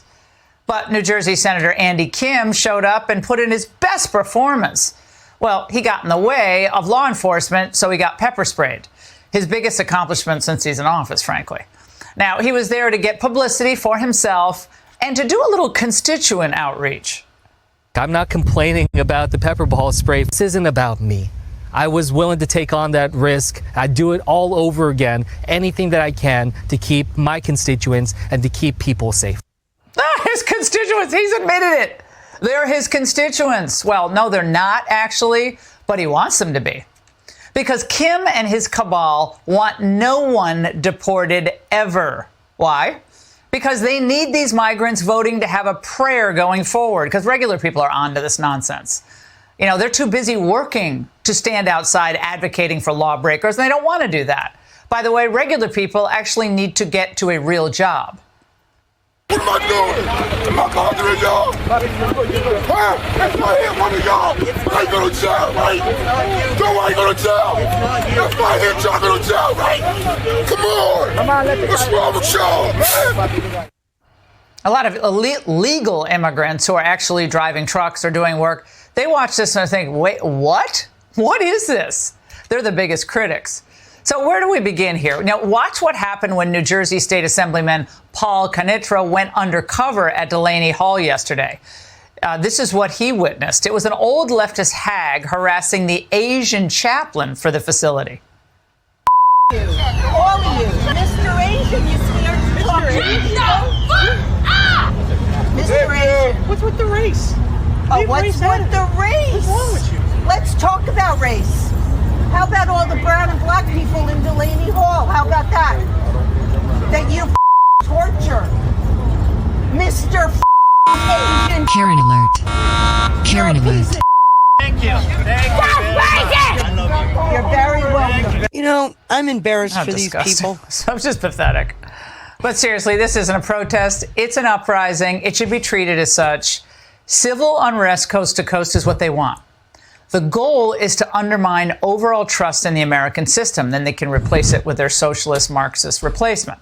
Now, almost a year ago, Senator Padilla led the anti-American choreography when he busted into Kristi Noem's presser. Remember that? It was all staged. So voters are going to have a few simple questions to answer in November, obviously focusing on the economy. But the other questions are, which party will fight for Americans to keep your streets safe and to keep laws enforced? That's the American way. Who's going to fight for that? And which party will fight hardest for illegals who feel entitled to stay here and take as much from us as they can? Those are easy answers. And that's the angle. Here with me now. Be sure to like and subscribe. And yes, Dal, you are right. So far, you are right. Rumble has 126 likes to Pill's 111 red pills. Wow, going neck and neck. Feisty, any thoughts? For one thing, these people drive me crazy. I'm embarrassed for them. You know that's my age group, right? And I sit here and I think to myself, who drove over their brains? I know. Somebody had to have driven over their Dan brains. Goldman.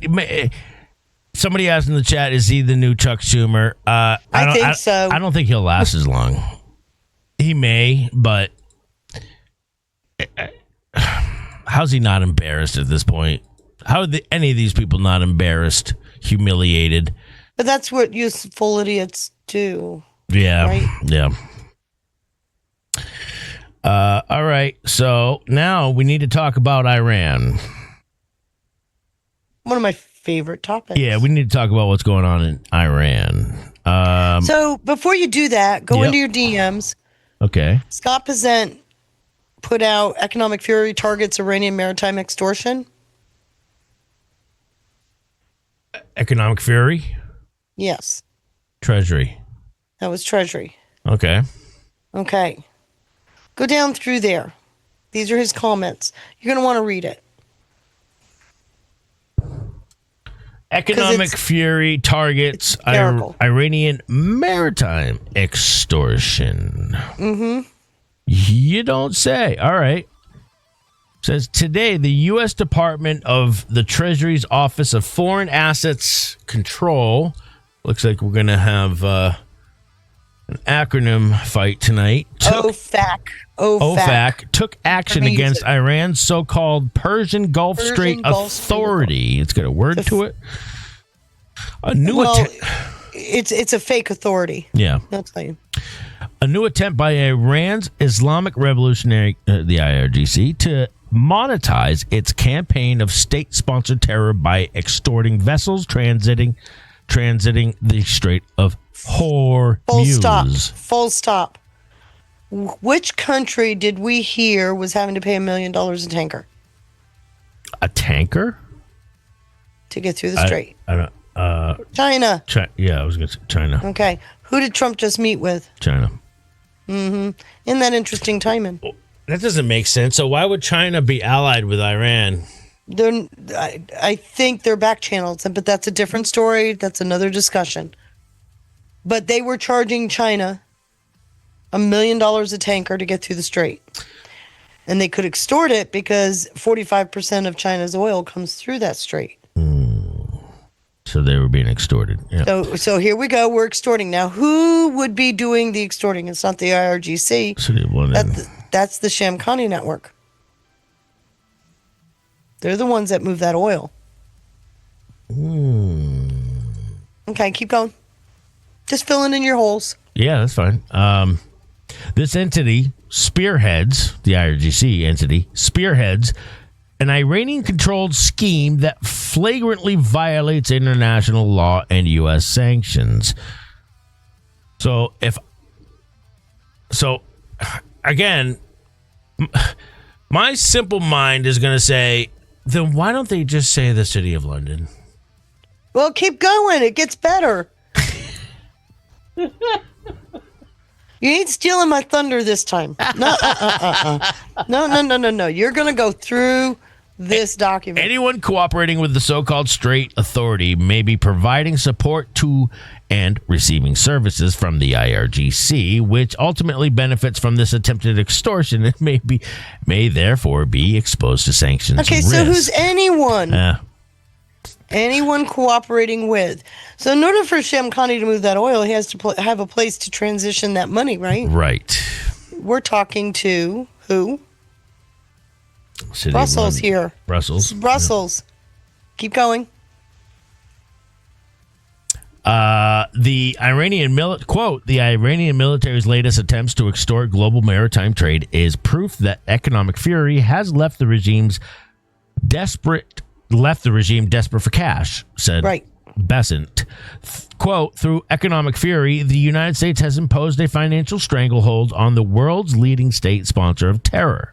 Right. Treasury has deprived the Iranian regime of revenue for their weapons program, terrorist proxies, and nuclear ambitions. Under President Trump's leadership, we will remain relentless in our pursuit to constrict the network of vessels, intermediaries, vessels. Say that word again. Vessels and intermediaries. Say that word again. Wait a minute. Intermediaries. Keep and going. Buyers through which Iran exports both its oil and malevolence. Today's action builds on recent guidance warning of sanctions risk for complying with Iranian demands for passage through the Strait of Hormuz, such as toll payments, including payments made via fiat currency, digital assets, offsets, informal swaps, or other in-kind payments. So the informal swaps is the hawala. Okay, that's that trade process. But you're looking at fiat currency. What fiat currency? You getting where I'm going? dollar. Petrodollars. Oh, you're opening the slides from yesterday. Where is it here? You want the bridge one? It's up. Go up. Go up. Go up. Up. No, not that one. No, you don't want the bridge. Which one do you want? The globe? Yes, this one. There you go. And here are those networks.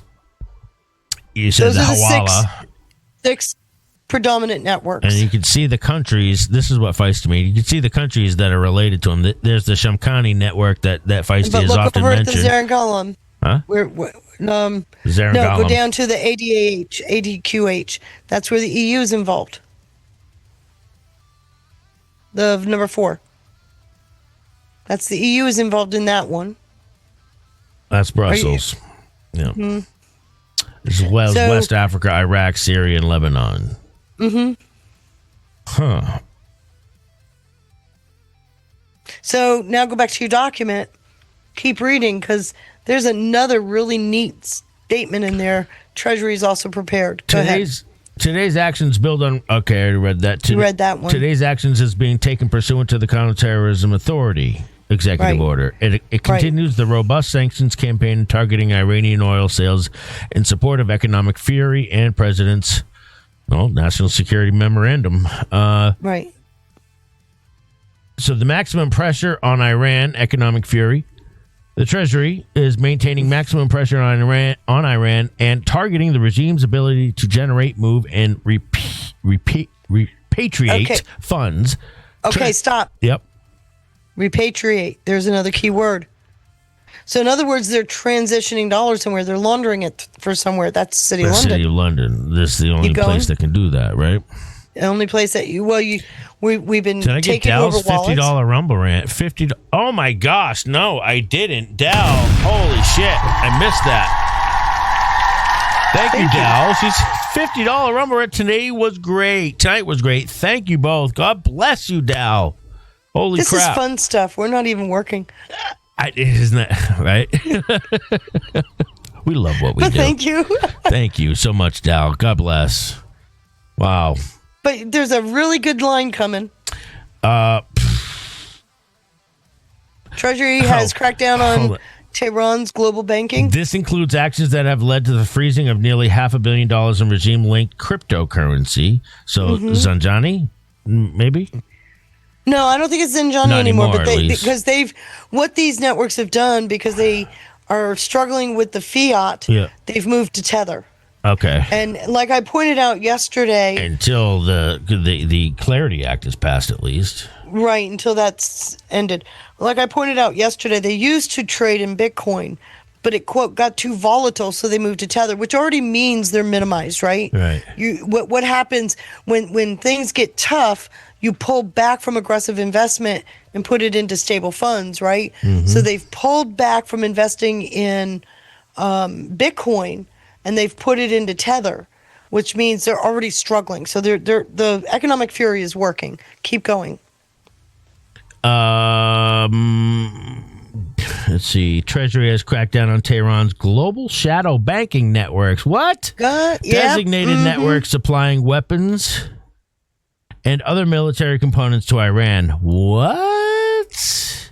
Sanctioned a corrupt Iraqi official who has facilitated the sale of oil along with Iran-backed militias operating in Iraq, taken numerous actions against Iran's terrorist proxies, known as what? Hamas, Hezbollah, Houthis, maybe. Yep. Syria. And targeted shadow fleet vessels, Feisty, companies and other entities that sustain Iran's illicit oil industry. And several of those companies, by the way, have they have a City of London address, but they actually operate out of the hubs.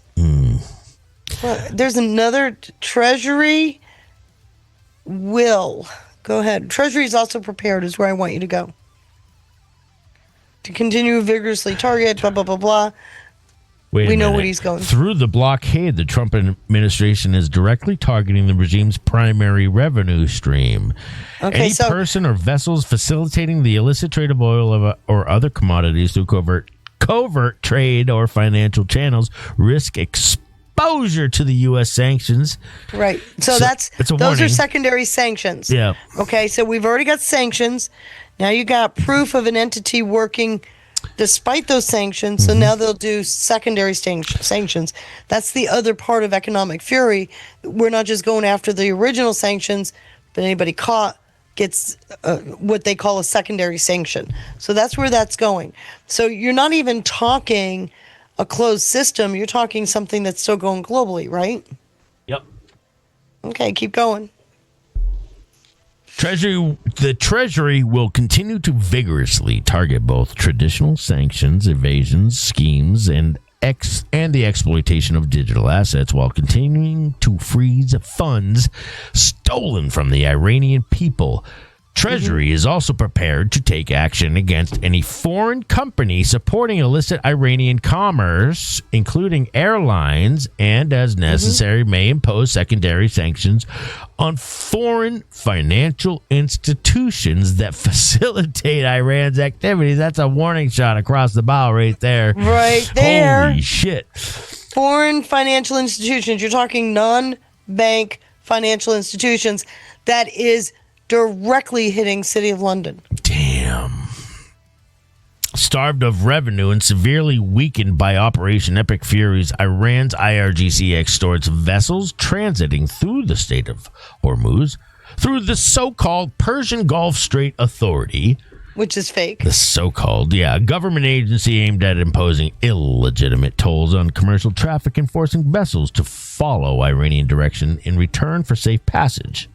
Vessels must submit information to receive permission from the PGSA, the so-called, to transit through the Strait of Hormuz. The fake and gay PGSA works with the IRGC proxies and their navy to coordinate their non-existent navy to coordinate traffic through the Strait of Hormuz, including requiring vessels to follow IRGC instructions to navigate an Iranian designated route near the Iran's coast, while charging fees for passage. The funds from these illegitimate tolls are funneled to the IRGC, a designated... So wait, stop. So if the monies are being charged for passage... Who's getting the money and then who's funneling it? Are you following? Yeah, of course. It's obvious. Right? This entire thing is pointing the finger directly. But why don't they at just Brussels? say it? Because to say it, you've got people in the stock market, people in financial industries, to make that statement out loud, Yeah, you'd see the could be futures catastrophic. drop. Probably. Right, you That's a would good you would see point. an immediate effect, and we've got a stock market that just went over 51,000. So that's not a small number. So the fact that they're not saying it, and if I'm in the stock market, if I'm on Wall Street, I'm thinking to myself, well, this is obviously covert, but they're finding solutions. They're finding solutions. This is why it's not To although subvert. You're just starting to see commodities starting to price problem, but they're not scared. Okay, so the markets are still doing good. In fact, we hit a new high. All I'm saying is, You mean a new low? no, we went over 51,000. Oh. I mean, the market is doing great. It's doing great. Do I we- thought you meant the price of oil. No, Price of no, oil is dropping. The price of oil is starting to drop. That's why you got to be careful how you couch this. Yep. Because it's not even about the stock market; it's about people pulling out. Right? It's about That a makes run. sense. That makes a lot of sense to me. Mm-hmm. In addition, any entities that are owned directly or indirectly, that's Indirectly, a key point City there. of London, yeah, right? Beneficial Individually ownership. or in the aggregate, 50% or more by one or more blocked persons are also blocked. Therefore, Right. unless authorized by a general or specific license issued by the OFAC or exempt.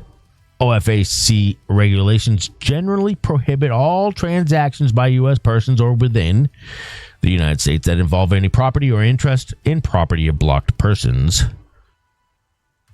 So you're following what's going on here, right? Of course.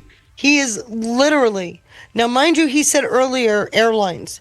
There are two airlines that I wanted to bring up: the Mahan Air and Iran Air. Yep.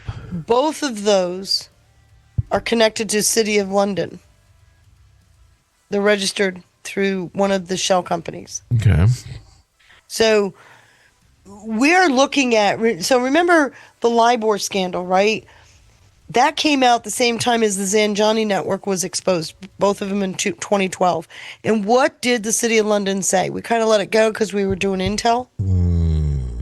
And it was Sure. 2023 before That's the software excuse. transition. Yeah. It's the excuse. So what this is actually telling you, Scott is saying, we see you. We know you're still doing this. Now, imagine the shock on the world if we suddenly sanction UK or Brussels. Why do I feel like that's imminent? It could very well be. Because that's who that's talking to. You can see it in there. You read it yourself. Wow. Now, if that isn't cool, I don't know what is. It's a direct shot across the bow right there. Mm-hmm. I mean, do you guys see it? I'm assuming you guys see it too, right? Let's check in with the chat. Drops to 89 after Iran says Strait of Hormuz open in 1 month. The fact that one country can shut down international waters just mind blowing. Not just any country, you got but 20% Iran. of the world's trade goes through there, so it is a big And deal. it borders how many other countries? At least Oman 6. and Iraq, right? Jordan, Oman, Kuwait, Oman, Iraq. right? And then there was You're going- talks of you're going Trump, through Trump in talks, war What I talks with found- Oman. Come on, What I find interesting is this document came out today. Trump was just in China. At the same time, we're finding out about Neville Royce Singham again is in the news. Trump was just in China. Right. And now they're saying, hey, Brussels, UK, Right. you're on the short end of the stick now. It feels like, and Marco Rubio saying that they're real close to a deal. He didn't go any further than that, but it feels like something's happening. According to this next clip, U.S. and Iran just agreed to a deal. There you go. Next step is for Trump to sign off. So if Iran, hold on a second, if Iran has agreed to the deal, isn't it interesting that Brussels and City of London were told to stand down today or else? They were? Oh, that's what you just read it. That, yeah. They're just told to stand down or else and we get a deal? Oh, that's not just a quinky dink, is it? You can't tell me that. No. I see your point. We kind of have a deal. Officials say U.S. and Iranian negotiators have agreed to a 60-day memorandum of understanding. The agreement would crack open the strait, launch a new wave of negotiations over the enemy's uranium, and extend the ceasefire for another 60 days. But it's waiting on one thing, the president's sign-off. He's told negotiators that he's going to think about it, and he might be waiting for the Arabs to sign on too. Over the weekend, officials say the deal would be broken up into two parts. This is the first stage. Administration sources tell Axios, quote, "This is an agreement to get everybody to the table. We will work out the details in the negotiations." The president will come into the second phase stern with his demands. Here's Scotty B in the briefing room today. Watch. He has several red lines, and Iran has to turn over their highly enriched uranium. They cannot pursue a nuclear weapon, and the Strait of Hormuz has to be free and open as it was before. So he's not going to take a bad deal. He's going to make a great deal for the American people. President's not in any rush. If the mullahs don't agree, back to bombs. Is there a line that they would cross for you to go on the offensive again militarily? Well, a deal that wasn't going to be good for us is the line, ultimately, because, I'm playing it out and we're going to see. And that's what I do. I negotiate. They negotiate. They're very good negotiators. They're crafty. But in the end, we have all the cards. Over the last 48 hours, we've gotten into a couple of skirmishes. They tried laying mines in the strait. We blew up their boats. They shot drones. We knocked them out and their launchers. These rogue soldiers even lobbed a ballistic missile toward Kuwait last night, but it was shot down. Here's JD. These ceasefires are always a little messy, and sometimes the guys at the lower level aren't communicating with the guys at the top level. Sometimes people make mistakes. The president's been very clear that if we're fired upon, we're going to fire back. But if you compare the conflict now to where it was 5-6 weeks ago, I think the president's ceasefire is very much holding. The hardliners don't want a deal, but the regime, they need it. They have to shock some life back into the economy. A block of cheese over there, 8 million reals. 8 million. Inflation's killing them, worse than Biden. And Besson's squeezing them like a figure-4 leg lock. Treasury's even going after Iranian airlines, cutting off landing and refueling spots. The gay Ayatollah's on his knees, begging for unfrozen cash and sanctions drop. No dust, no deal. U.S. officials say this, quote, "The more the Iranians are willing to give, the more they will get." And Besson says a deal's the only way they can end the downward spiral. They can unshackle their economy and free up a lot of sweet crude for the rest of the world. Oil prices are down about 10% in May. There are almost 2,000 ships waiting to come out of the Gulf. And I think the oil market is going to be very well supplied on the other side of this, and that we could see prices come down very quickly. The price of oil is going down into the low 90s, and another day of record highs for the Dow, NASDAQ, and S&P. So the economy's holding up, and the midterms are around the corner. But the president's not thinking about that. He just wants the best deal. So if you wanted to play that game, then you would wait till the midterms are over, and then the following hour, you'll attack Iran because they cannot have a nuclear weapon. Most people agree with me on that. But then it gets maybe carried into, the next election, whether it's a midterm or not. So you have a very short window for doing anything having to do with war. But I don't view that window. I view it, I have to do what's right. Believe he doesn't view the window. Come on. He's viewing that window like a hawk. Come on. Well, there you have it, everybody. What do you think, Feisty? It's exactly what I've been laying out for the last, week and a half. I knew we were close to a deal. They've been saying it, but I knew we were really close because the rhetoric, the last 2 weeks, if you go up, Sean, I'm telling you, make it a point of going to OFAC and looking at what they're putting out. the last 2 weeks, they have been getting bolder and bolder about going after the globalists, if you will. OFAC is the list, right? You can punch in. You can get the list up there, yeah, but OFAC is an actual website. It's a part of Treasury. It's where you can track all the sanctions across the world that we have. Yeah, when you go up to OFAC, you'll see a sanctions list. You can go in there. You can do a search. Wait. Yeah, No, Moody. you want- Global No. sanctions compliance. Oh, no. No, OFAC. Oh, there we go. Sanctions list. Yeah, it's a search. Yeah. Okay. You found the page, right? Yes. So if you'll notice up there, you'll see the recent actions. That notice I showed you is off of there. So, folks, this is what it looks like. Yeah, you can, and then you can actually go in, look at the sanctions list. You can the very different designations, the different programs that they're using, and it has more. In fact, almost all of my research the last 3 months has been off this site. I'm backing it up with other things, but this site is a wealth of information. So, how would anybody know where to even start, though? Like, so what you do is you go over to 2 places, right? In executive action, when he puts out an EO, if you go down through there, it'll say Treasury has to work with so-and-so. That you automatically know that you're going to go to the Treasury website, because OFAC is under Treasury. Treasury will put out a notice of what they're putting on sanctions, and usually within 24 hours, it ends up on the OFAC site.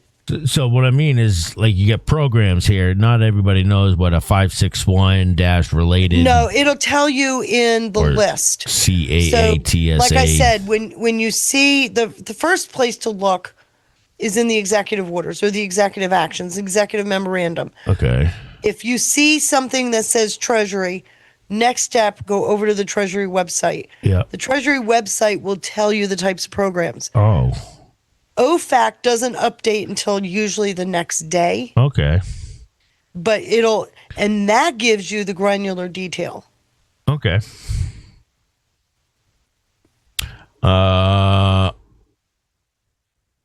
This is what really jumped out at me, Feisty.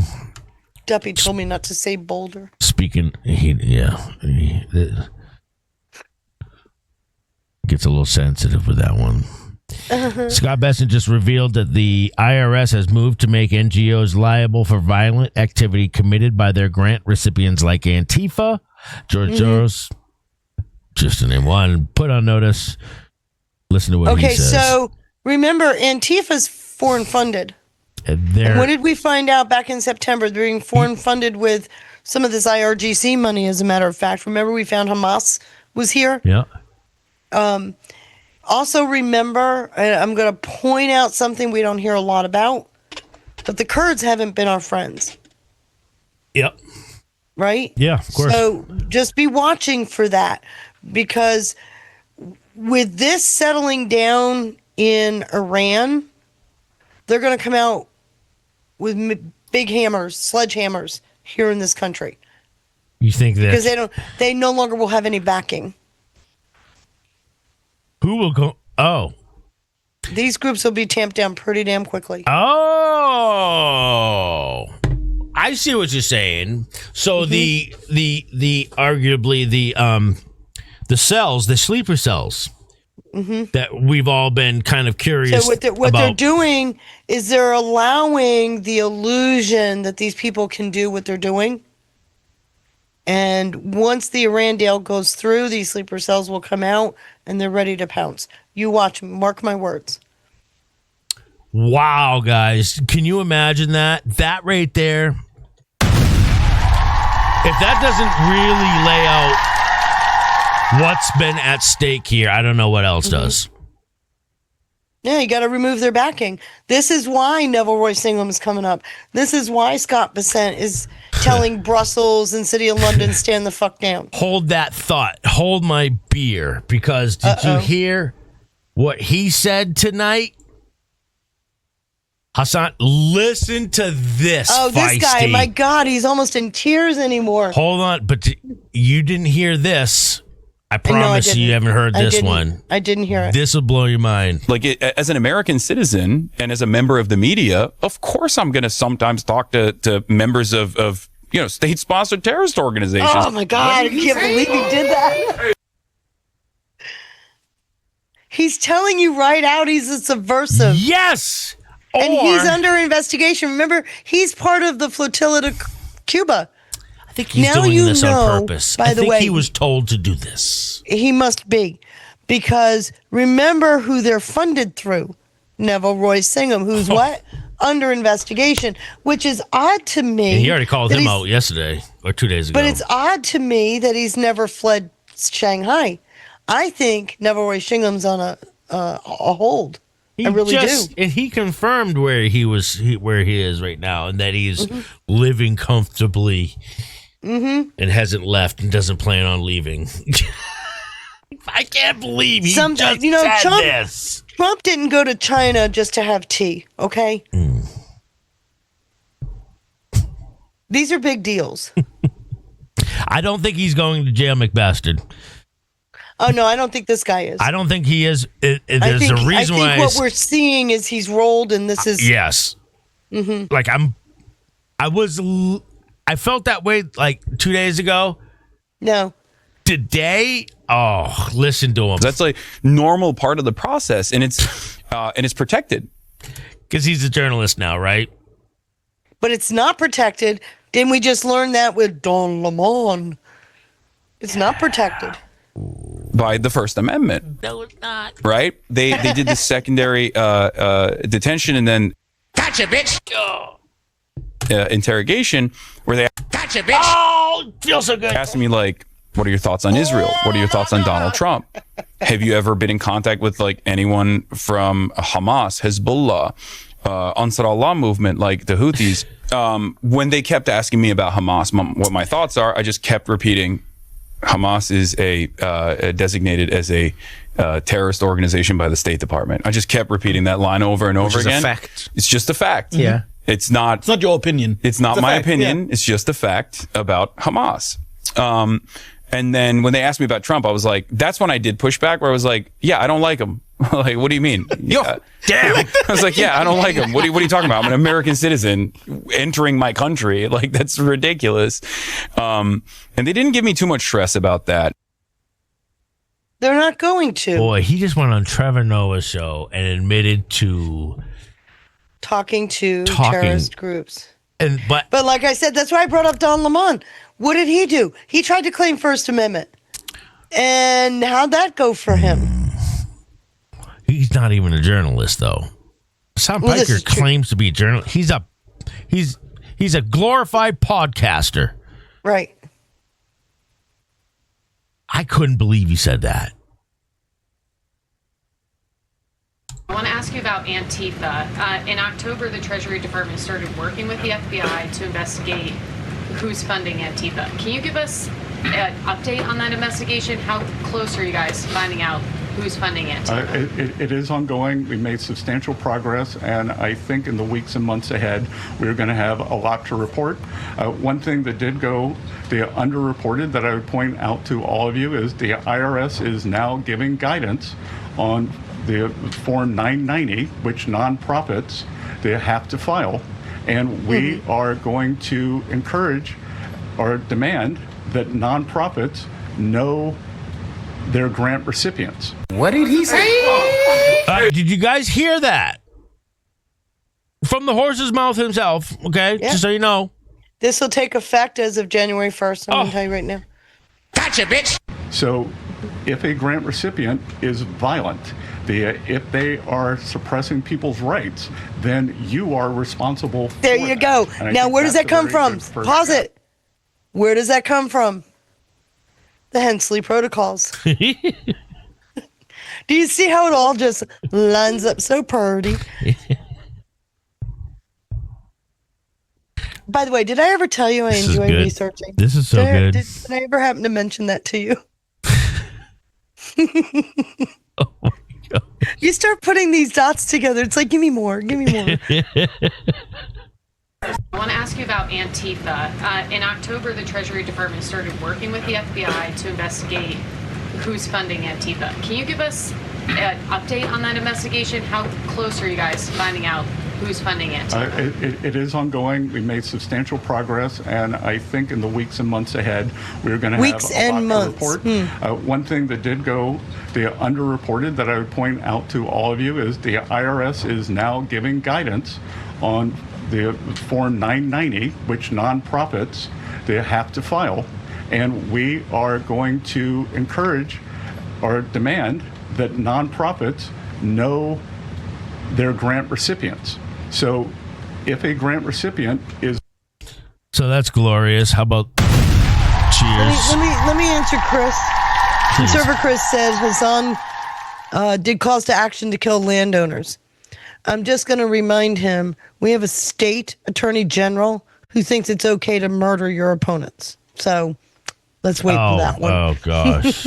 Yeah, your attorney general. Yeah. All right, and something fun to take you out with. Thank you, Feisty. By the way, Is it already that time? I'm not. I'm not having that shit on my conscience, Mom. All right, so. Have you heard of... No, I haven't heard a damn thing. Come on. Have you heard of a movie called Disclosure Day? No, I have not, actually. Really? No. So, it's a movie directed by Steven Spielberg. Yeah, I'm kind of surprised because I like Steven Spielberg. Called Disclosure Day, and we got the final trailer that was just released yesterday. It's a new movie. It hasn't even come out yet. I think it comes out June 12th. Then how would I have heard about it? Because the trailer's been making the rounds for a few months And now. that means what to me? I don't know. I figured I would have played it for you at one point. Okay. So there you go. That'll be the first I've heard it. Make no mistake, I'll be playing this for Patriot Theater at some point. Thank you, Chris, for the cookie. Well, it's got to come out first. It's got to come out first. Yeah. Allegedly. Do you know when it's coming out? Yeah, June 12th. Okay. In 2 weeks. Less than 2 weeks. This is Can the you believe trailer it's already for it. June? Oof. I know. Ash just said that earlier today. I can't believe it. it. It's already almost June. My goodness gracious. Getting ready for Christmas in July. So if any of you guys have not seen the trailer for this is pretty wild. And the timing of this release is also pretty wild. Glenn Beck, matter of fact, Glenn Beck just did a that I'll play after. It's called, Is It Just a Coincidence That Steven Spielberg's new movie Disclosure Day is coming out right as the government is releasing its UFO files? The government has used Hollywood to push propaganda before. Who knows if that's what Spielberg is doing? But here's something even more terrifying. I don't think this story is about aliens. It's about the end of an era. AI is a way more powerful propaganda tool than Hollywood could ever dream to be. Hollywood pushed narratives to the mass public with blockbusters. AI can manipulate individuals all day, every day, right from your own pocket. And we'll never know the difference. Was that my thought, or was it shaped by the algorithm through millions of small, personalized ways? Governments don't need Spielberg anymore. We are now facing the death of free will itself, and that's way more terrifying than UFOs. Okay, I hear what he's saying, but he's always been... Yeah, hyperbolic. I know. Yeah. So I was talking about yesterday, on my show yesterday, Pope Leo issued his encyclical. Yeah. And I encourage everybody, if I got it up here, I'll put it in. If you've not read... Did you see what the White House put out today? The alien site? Yeah, I've already done mine. Do you know we've had 435 people arrested from my area alone. From what? That's what that is. Oh, really?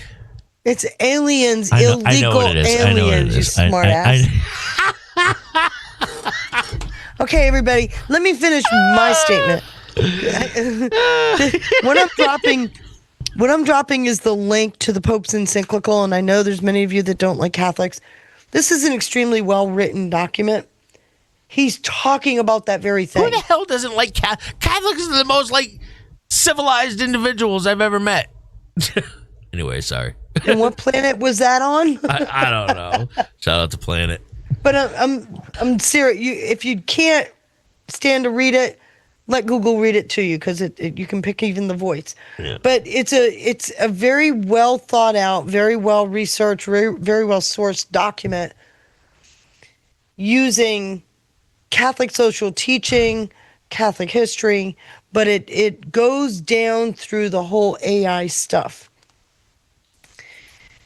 Okay. That said, when I think, and we were talking about this in my chat room, I think what's going to be important is we need to be up to speed on what it can and can't do. Start thinking about what we mean by ethically based, morally based programming. Because if we're not a part of this conversation, we're going to get left behind. I think this just goes to everything that we've been all talking about regarding AI for a long time, that it's not just inherently evil. It's a matter of... It's a tool. It's a tool. And it's a tool, and it's only going to be as smart as the programmers that are left unhindered. We've got to be hindering anything else. So it goes down to... That's why this document is so good, and I appreciated it, because it goes down to... It starts talking about... I realize it's Catholic social teaching, but if you're Christian, you're not going to see any sunlight. It goes down through Catholic social teaching, and it gives you some guardrails of things it can't do. It's got to make sure it considers the dignity of the human. Right. He goes down through that whole thing. My request, if that's okay if I make it, is that you guys actually go through the document.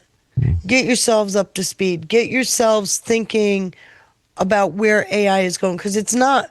Well, you're going to get left behind if you think we're not getting I agree rid with of that. Yep. Right, we're not getting rid of it, but you want to be a part of the conversation as it's developed. Yeah. And it's not there yet. It's not. Although I really agree with that. Actually, yeah. Elon Musk thinks that it will be able to think for itself within a year. Yeah. I don't know if it's that close or not. I don't happen to think so. Don't put it off. Yeah, don't ignore it, guys. Just because you can hate it all you want, it's inevitable. It is. It really is inevitable. And as much I hate it, right? What are you Gen X? Is that what you are? Me? Yeah. Gen X. Guys, none of us want this shit, man. If I had it up to me, I'd go back to remote controls and everything analog. Honest to God, even recording music analog. I don't know that I would, though. I don't know that I would. The information age has been incredible. It has been for me as an individual that grew up with absolutely nothing. Right. I remember encyclopedias. Yeah, and I have still my set of encyclopedias that are so now outdated it isn't funny. But the very first calculator, my uncle worked for IBM. It was like this big. Right. The very first cell phone, my God, it was this big blocky thing. Yep. So I came up. The Dolphins kicked off week 2 of off. Whoops. Sorry. And where we're at now, I really want to be a part of where it's going. Yeah. Because I think it's an amazing thing if we keep it as a tool. Right. I don't want it thinking for me. Like the Pope says, you don't want it taking jobs either. Right. It should be used as a benefit. It's a beneficial tool. It can't take over. But you don't have the right to enter into the argument if you're not up to speed on what it means to be in it, in that argument, in that debate. Yeah. And that's why I'm saying it's a good document to go through. So check this out. That's my homework assignment, everybody. Homework assignment. I love it when Feisty hands out homework assignments, guys. No, it's usually the other way around, right? No, I love it. Please, I encourage it. Homework assignments. That'll make us all sharper. Disclosure Day. This is the final trailer that just came out yesterday, guys. Check this out. I can see them.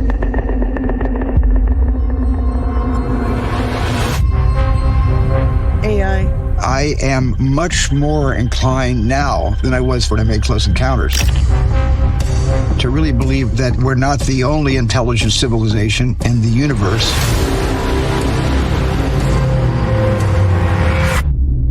What did you steal? Secrets. People have a right to know the truth. This is a story about us. All of us. Good morning, Kansas City. Up against the most extraordinary event in human history. What's happening to me? I'm frightened. I'm frightened out of my wits. You don't need to be. You have someone else. Daniel Kellner. Who is this? Do not go back to the house. They found you. I don't know who you are, but they're gonna kill you. The human race cannot accept what we know. We need to stop it any way we can. What am I doing? What am I doing? What am I doing? What am I doing? This 79-year cover-up of the truth has to end. We're interrupting our coverage. How will disclosure change us? I believe for the better. It will remind us of our capacity for empathy, and that there is something bigger out there than just ourselves.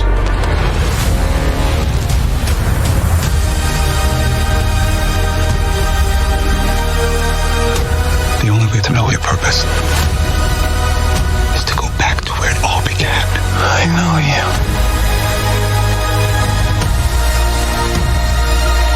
I know you do. What happened to us? I used to say to myself, wouldn't it be wonderful if all of this turned out to be true? I'm now thinking, wouldn't it be wonderful for people to know all of this is true?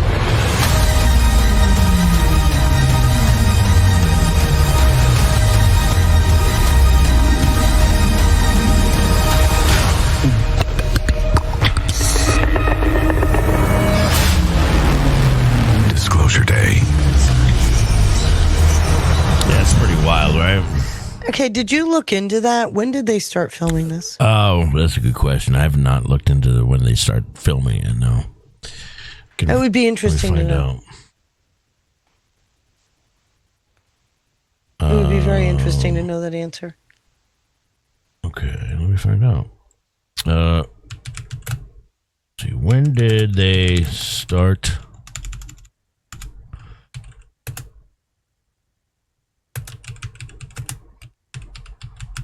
Disclosure Day.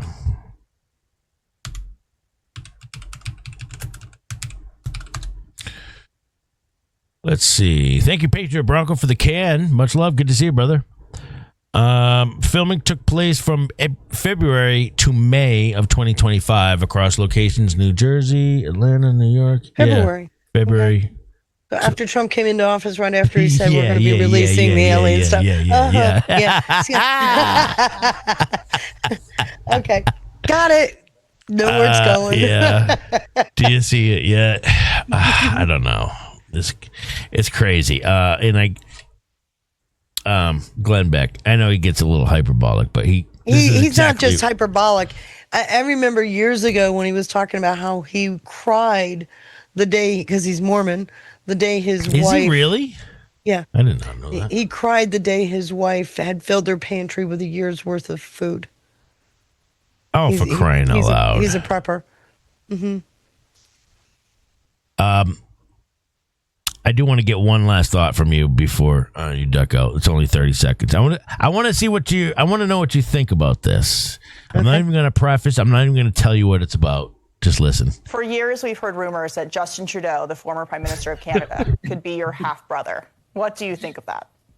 The only thing I can say is that his mother used to visit the country very often. Well, that may be a tell then. I guess that's a half answer. Yeah. Do you plan to call him and maybe find out? No. I won't do it. If he wants, he's going to be welcome, but I won't. I think he keeps that to himself, and you have to respect that. For years, we've heard rumors that Justin... Who is she? That's Who is? that right there is Fidel Castro's daughter. Oh, is it? Yeah, it says Justin Trudeau is her half brother. But she doesn't know. She just said he keeps it to himself. By her non-answer seems like an answer to me. I don't know. I got a question. I have an answer, possibly. How does that fit into the story?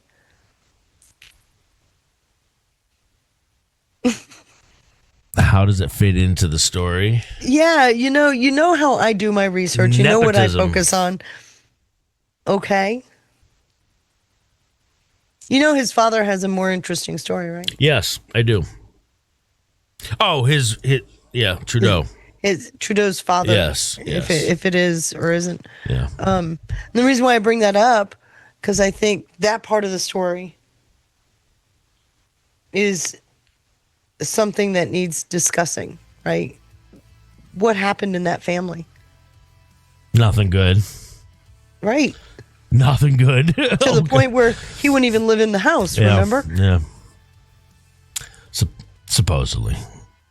Did we only get his side of that story? There were several interviews that I watched. This is back in the day. This is going back many years. I watched several interviews. Mother, actually. I read his mother. She was a Fruit Loop. Was really odd. Yeah, she was a Fruit Loop. I couldn't help but wonder if she was trafficked herself. So right? It's no wonder he's a Fruit Loop himself. He's off this rocker too. But that's what I'm getting at. If we're getting these crazies out of government, not a bad thing. I know a lot of people just want to know because curiosity is one of those things. But for me, I don't give a rip. That is one family I'm glad I'm not a part of. Right. Okay. I'm just glad I'm not a part of it. I like to say he's glad he's out of government, but the replacement's just as bad as him. The replacement is really scary too. Damn. Anybody in that government. No, we used to laugh because there's one incident, I want to say it was back in early 2019. Trudeau and Trump are in the same room. Trudeau goes to shake Trump's hand and Trump's like,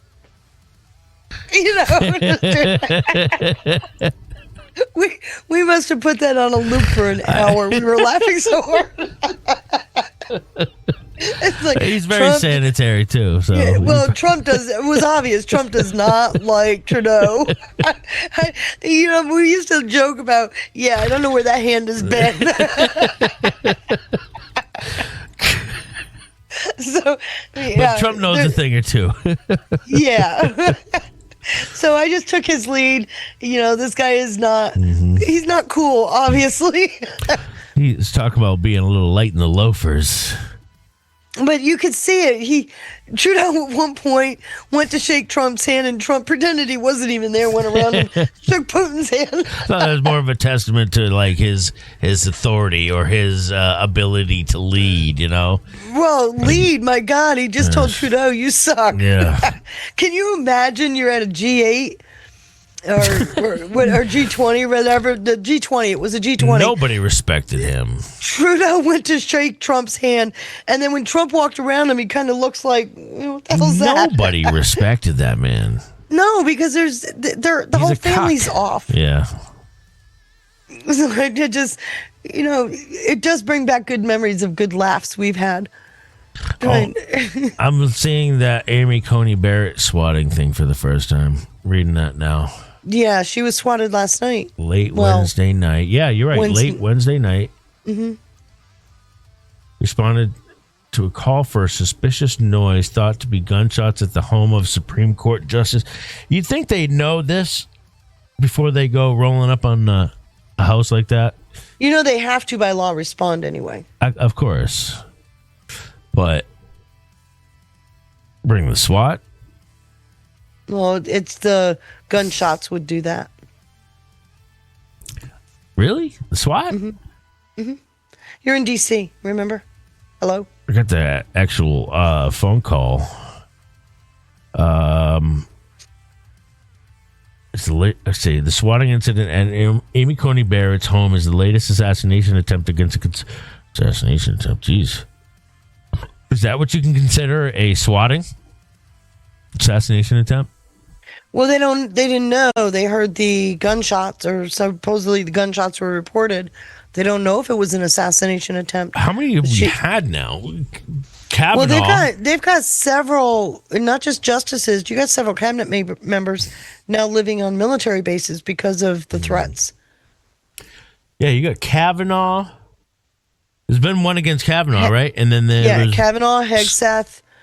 No, I mean just for SCOTUS's alone, right? Oh, Kavanaugh. Now, Amy Coney, is there anything else? Anyone else? Was Chief Justice Rob? No, I don't think so. I think it was just the two of them. The man identified as Nicholas Simi Valley reportedly told police he was there to kill Kavanaugh. Oh, yeah. That was an assassination attempt against him. Yeah, he's already in jail, so. How'd that work out for you, dude? Yeah, right. Anyways, thank you, Feisty. God bless you for joining. I had fun. I enjoyed thoughts? this. Final thoughts. I can't. You gave the homework assignment. Don't forget that. Oh, it's such a great encyclical, by the way. I'm on my second read. I really enjoyed it. Anyway, thank you, everybody. I appreciate it. Thank you for all the love. I really appreciate it. I know next time we'll be together is Monday. Right. And I'm on Foxhole Saturday night. Oh, the Foxhole Squares? Mm-hmm. Oh, those are fun. Yeah, I enjoy that. I bet you crush it, don't you? No, I'm still getting up to speed. There's a couple of people on there that are they rock. They really do. Yeah, They're awesome. Enoch's probably good at it. Yeah, he's pretty good at it, but the other couple of guys, I can't remember everybody's name right now, but Belushi, I think he's on them a lot, isn't he? He hasn't been on with me. No. So it's a fun evening, right? And I do enjoy, especially the after, listening to these guys. These guys are off their rocker too. They're fun. In a good way. In a good way. I don't mean it in a bad way. No, of course not. Well, I'm honored they asked me. Give my love to Not Kevin, and I will talk to you soon. Have a great weekend. He's giggling. You missed that before the show started because you weren't in here. He's got a fan club, by the way. Who? Not Kevin? Not Kevin. He does? He's got a fan club in here. Can we call it the Not Kevin fan club? The Not Kevin fan club. There we go. Well, thank you, Feisty. God bless you. I'll talk to you soon. Have a very good night. You as well. Talk to you later, everybody. All right. Good night. All right.